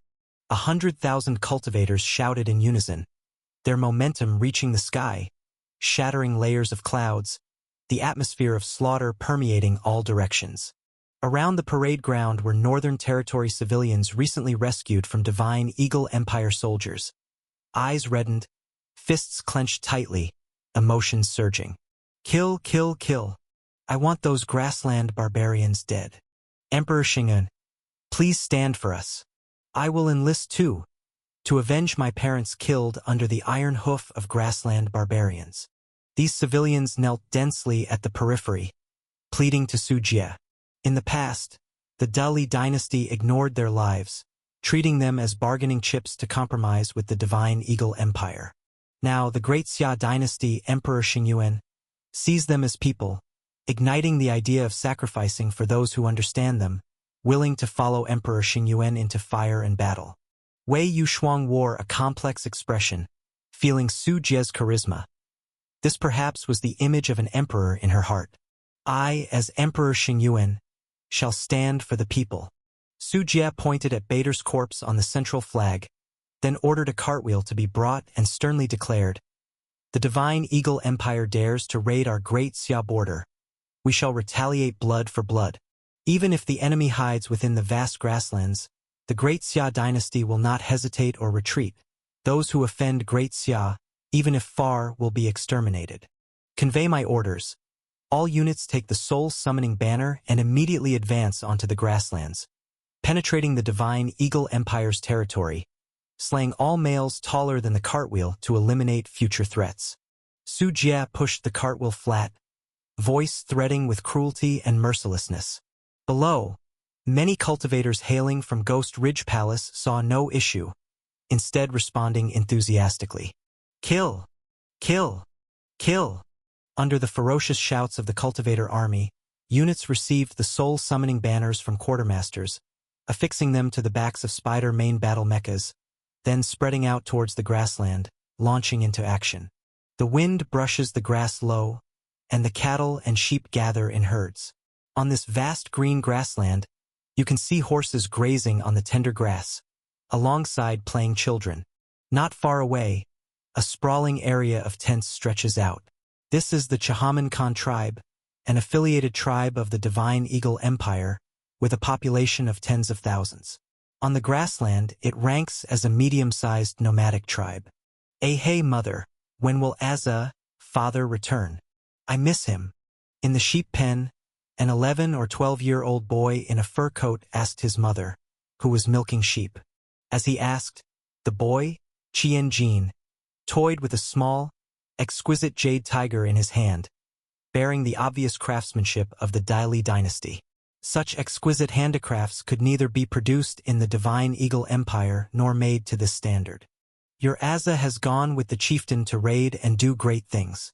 When he returns, he'll bring you many nice things from the Central Plains, and you'll be delighted by then. While milking, Sang Manki lifted her head, placed the iron bowl filled with sheep milk properly, and using her sturdy waist, lifted the sheep, placing it into the neighboring pen, and grabbed a new ewe to start milking again. Yay! Things from the Central Plains are the best. They're much more fun than the silly, big, and crude toys from our tribe. I hope Azza comes back soon, bringing not only specialties for me but also good things for Ahei. Qianjin's eyes sparkled, recalling how his father would bring back various nice things every time he went south with the chieftain, making him leap with joy. When your Azza returns, I hope he brings back more Central Plains slaves. The ones we captured in the past few years either died from exhaustion or illness. Now, I have to do all the dirty and hard work.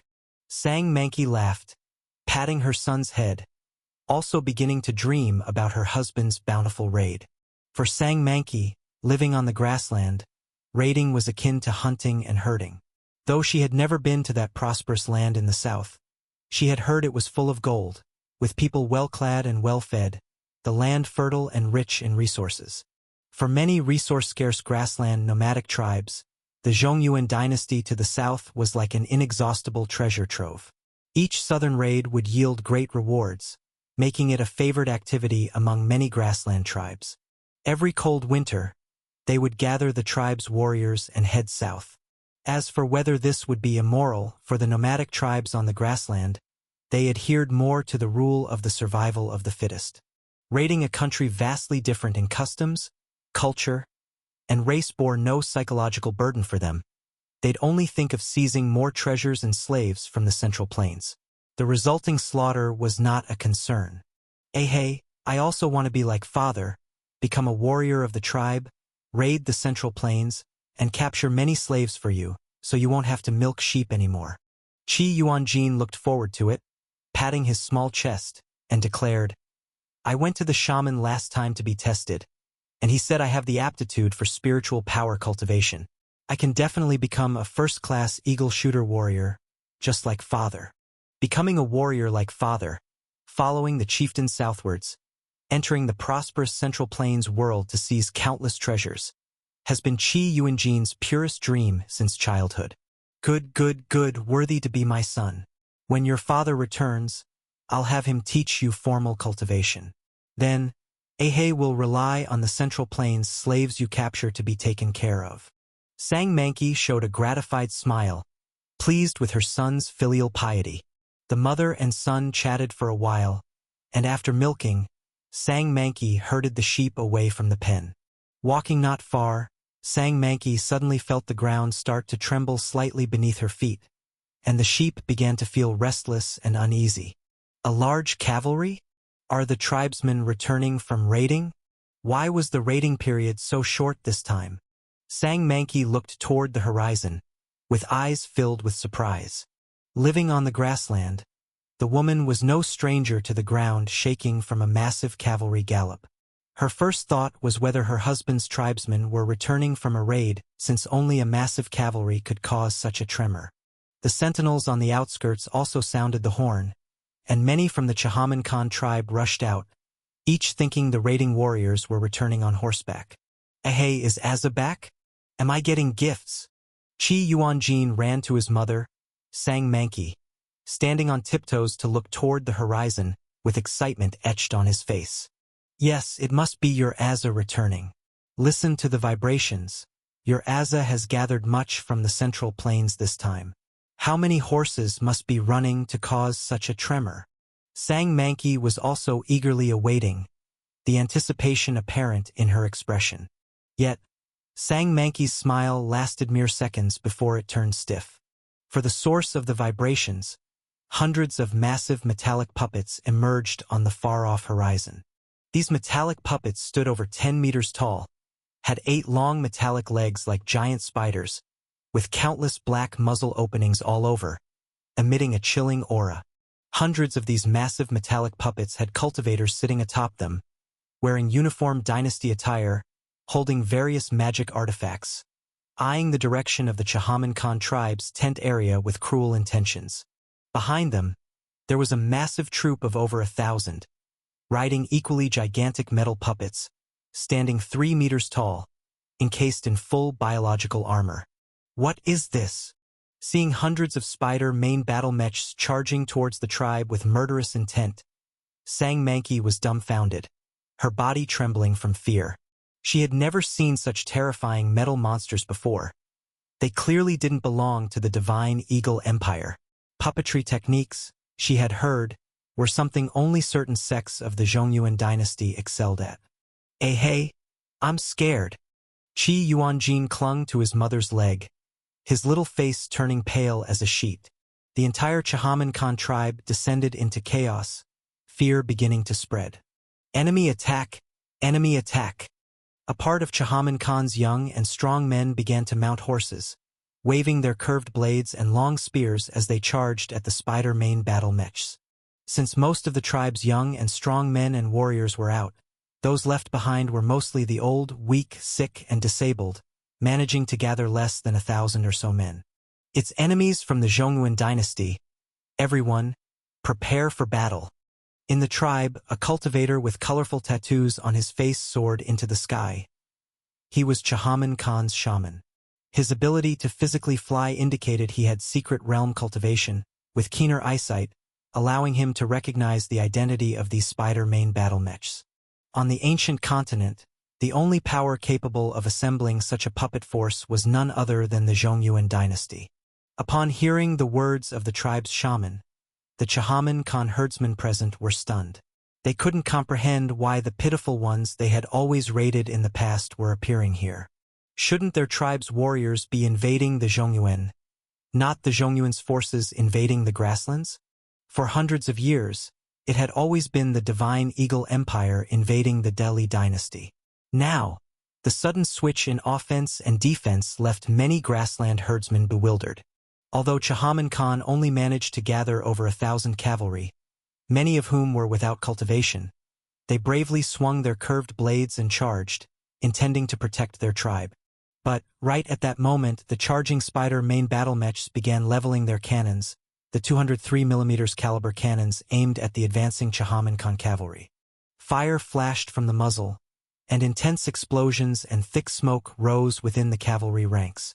Severed limbs flew through the air, and the ground gaped with craters. The charging cavalry instantly fractured, both humans and steeds torn apart in the fierce explosions. Even cultivators of the 6th and 7th level of the Yunling realm couldn't physically withstand the 203mm caliber shells. Especially since these mechs were specifically modified for the Tianyuan world, with shells laced with spirit stones and various unstable spiritual materials like fire attribute, thunder attribute, and wind attribute. Their explosive power was astounding. Cultivators of the 10th level of the Yunling realm hit by one could hardly escape death or injury. Just one round of shelling, and the cavalry of the Chahaman Khan tribe seemed nearly wiped out. Only the lucky few not caught in the blast watched as the surging spider main battle mechs closed in, their bodies ripped apart by countless bullets before making any decision to continue attacking or fleeing, falling dead without peace. With just one charge, Chahaman Khan's cavalry unit was completely annihilated, with the spider main battle mechs trampling over the corpses as they charged towards the tent area. The herdsmen of Chahaman Khan were petrified, watching their tribe's warriors being decimated within moments, overwhelming fear causing many to turn and flee. Great Xia dynasty, you are courting disaster. The shaman of Zahamunda burned with rage, enacting the destruction of these spider main battle mechs, but suddenly saw several figures soaring into the air from among the puppet forces. Those who could physically fly and traverse through the air were at least secret realm cultivators, possibly even Taoist platform experts. The shaman was immediately panic-stricken, his face despairing as he watched them converge to kill him. At this point, the tribe had only him as a secret realm cultivator. The other two secret realm cultivators had already gone south to raid. with high-level combat being one-sided. The shaman couldn't withstand a few moves before his body was blasted apart. On the ground, the Chahaman Khan tribe had already descended into slaughter. The spider main battle mechs moved into the tent area, the dark cannon mouths ripping through and penetrating every living being they saw. Seated on the backs of the spider main battle mechs were cultivators of the Great Xia dynasty with 6th level Yunling realm and above. They fought alongside the spider main battle mechs, using their high mobility and destructiveness to slaughter the enemy and prevent any possibly strong enemies from destroying the spider main battle mechs.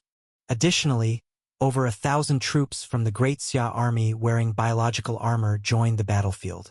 Most of them only had cultivation below the 3rd level of the Yunling realm, but after donning biological armor loaded with various high-tech weapons, combined with the cultivator's strength, they could even spar with cultivators of the 5th level of the Yunling realm.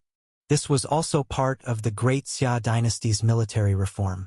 Biological armor was useless for the powerful. Whether worn or not, they would be crushed in a single strike. But in lower-level warfare, by leveraging the protective capabilities of biological armor and various heavy weapons, they could effectively kill same-level opponents.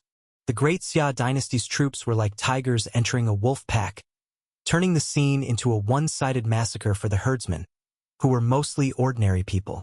Fires blazed fiercely in the tent area, blood pooling into streams on the ground, bodies piled up like mountains. Compared to the past when cultivators wielded magic artifacts and flying swords, the Great Xia army's grassroots forces, uniformly equipped with biological armor and armed with firearms, have massively increased their efficiency in slaughtering.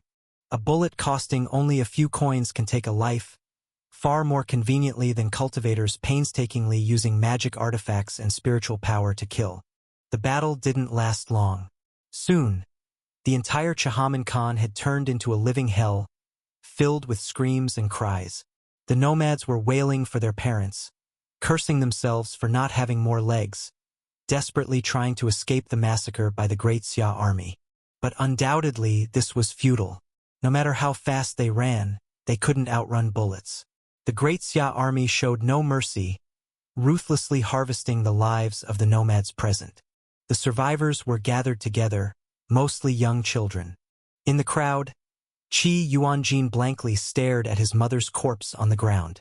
Sang Mankey's body was pierced by several bullets, her eyes staring into the sky unsatisfied, yet she would never wait for her husband to return from harvesting.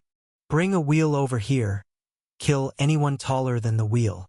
An officer in the Great Xia army shouted loudly, and his subordinates brought in a wheel, standing it on the ground. Some of the nomads taller than the wheel instantly became so scared they couldn't control their bowels, regretting why they had grown so tall. With the sound of gunshots, those taller than the wheel were dragged out and shot on the spot. Qi Yuanjin lowered his head, gritting his teeth fiercely with hateful eyes. He was only 11, while those taller than the wheel were mostly 14 or 15-year-old youths, not of his height range. "These Central Plains butchers, hey? I will avenge you. I will definitely avenge you." Qi Yuanjin's eyes were filled with bitterness and hatred. In his heart, the seeds of revenge were planted. Once grown, he would ensure these butchers of the Great Xia dynasty regret their actions, avenging his mother 1,000 times over. Boom! Just as Qi Yuanjin thought about his vow, planning to avenge his mother, suddenly he heard a heavy object falling ahead. He saw the wheel that was standing upright had somehow tipped over, laying flat. "Tisk! Why are you all standing around? Didn't I say, leave no blade of grass taller than the wheel?" The voice of the Great Xia officer echoed. Qi Yuanjin's body trembled, and before him appeared a shadow blocking the sunlight. "No! No, you can't do this. I'm still just a child." Facing a Great Xia soldier, over 3 meters tall and wearing biological armor, Qi Yuanjin sobbed bitterly, finally feeling scared. But what responded to him was only the raised barrel of a Great Xia soldier's gun, followed by the sound of the trigger being pulled and the bullet leaving the chamber. "TCH, who told you to be taller than a wheel? You're too much of a threat, can't let you live. If you've got something to say, tell it to the underworld, to those northern people murdered by your divine Eagle Empire." The great Xia soldier sneered and continued his march towards the next person. The slaughter continued with the echo of gunshots until there wasn't a single living person left, and even the souls were entirely absorbed by the soul-summoning banner attached to the spider main battle mecha. Afterwards, the great Xia dynastic army cleaned the battlefield, burning and looting everything, even the corpses, which were valuable to many demon cultivators in the great Xia army. Finally, with the flames rising and spreading, the thousands of people in Shahaman Khan tribe had become history. The great Xia army, loaded with their spoils, went swiftly onward, the iron flood rolling towards the next nomadic tribe. The battle fire ignited across the vast grassland. In the past, it was the Divine Eagle Empire that went south to harvest. Now the tables have turned, and it's the great Xia dynasty marching north to harvest the Divine Eagle Empire.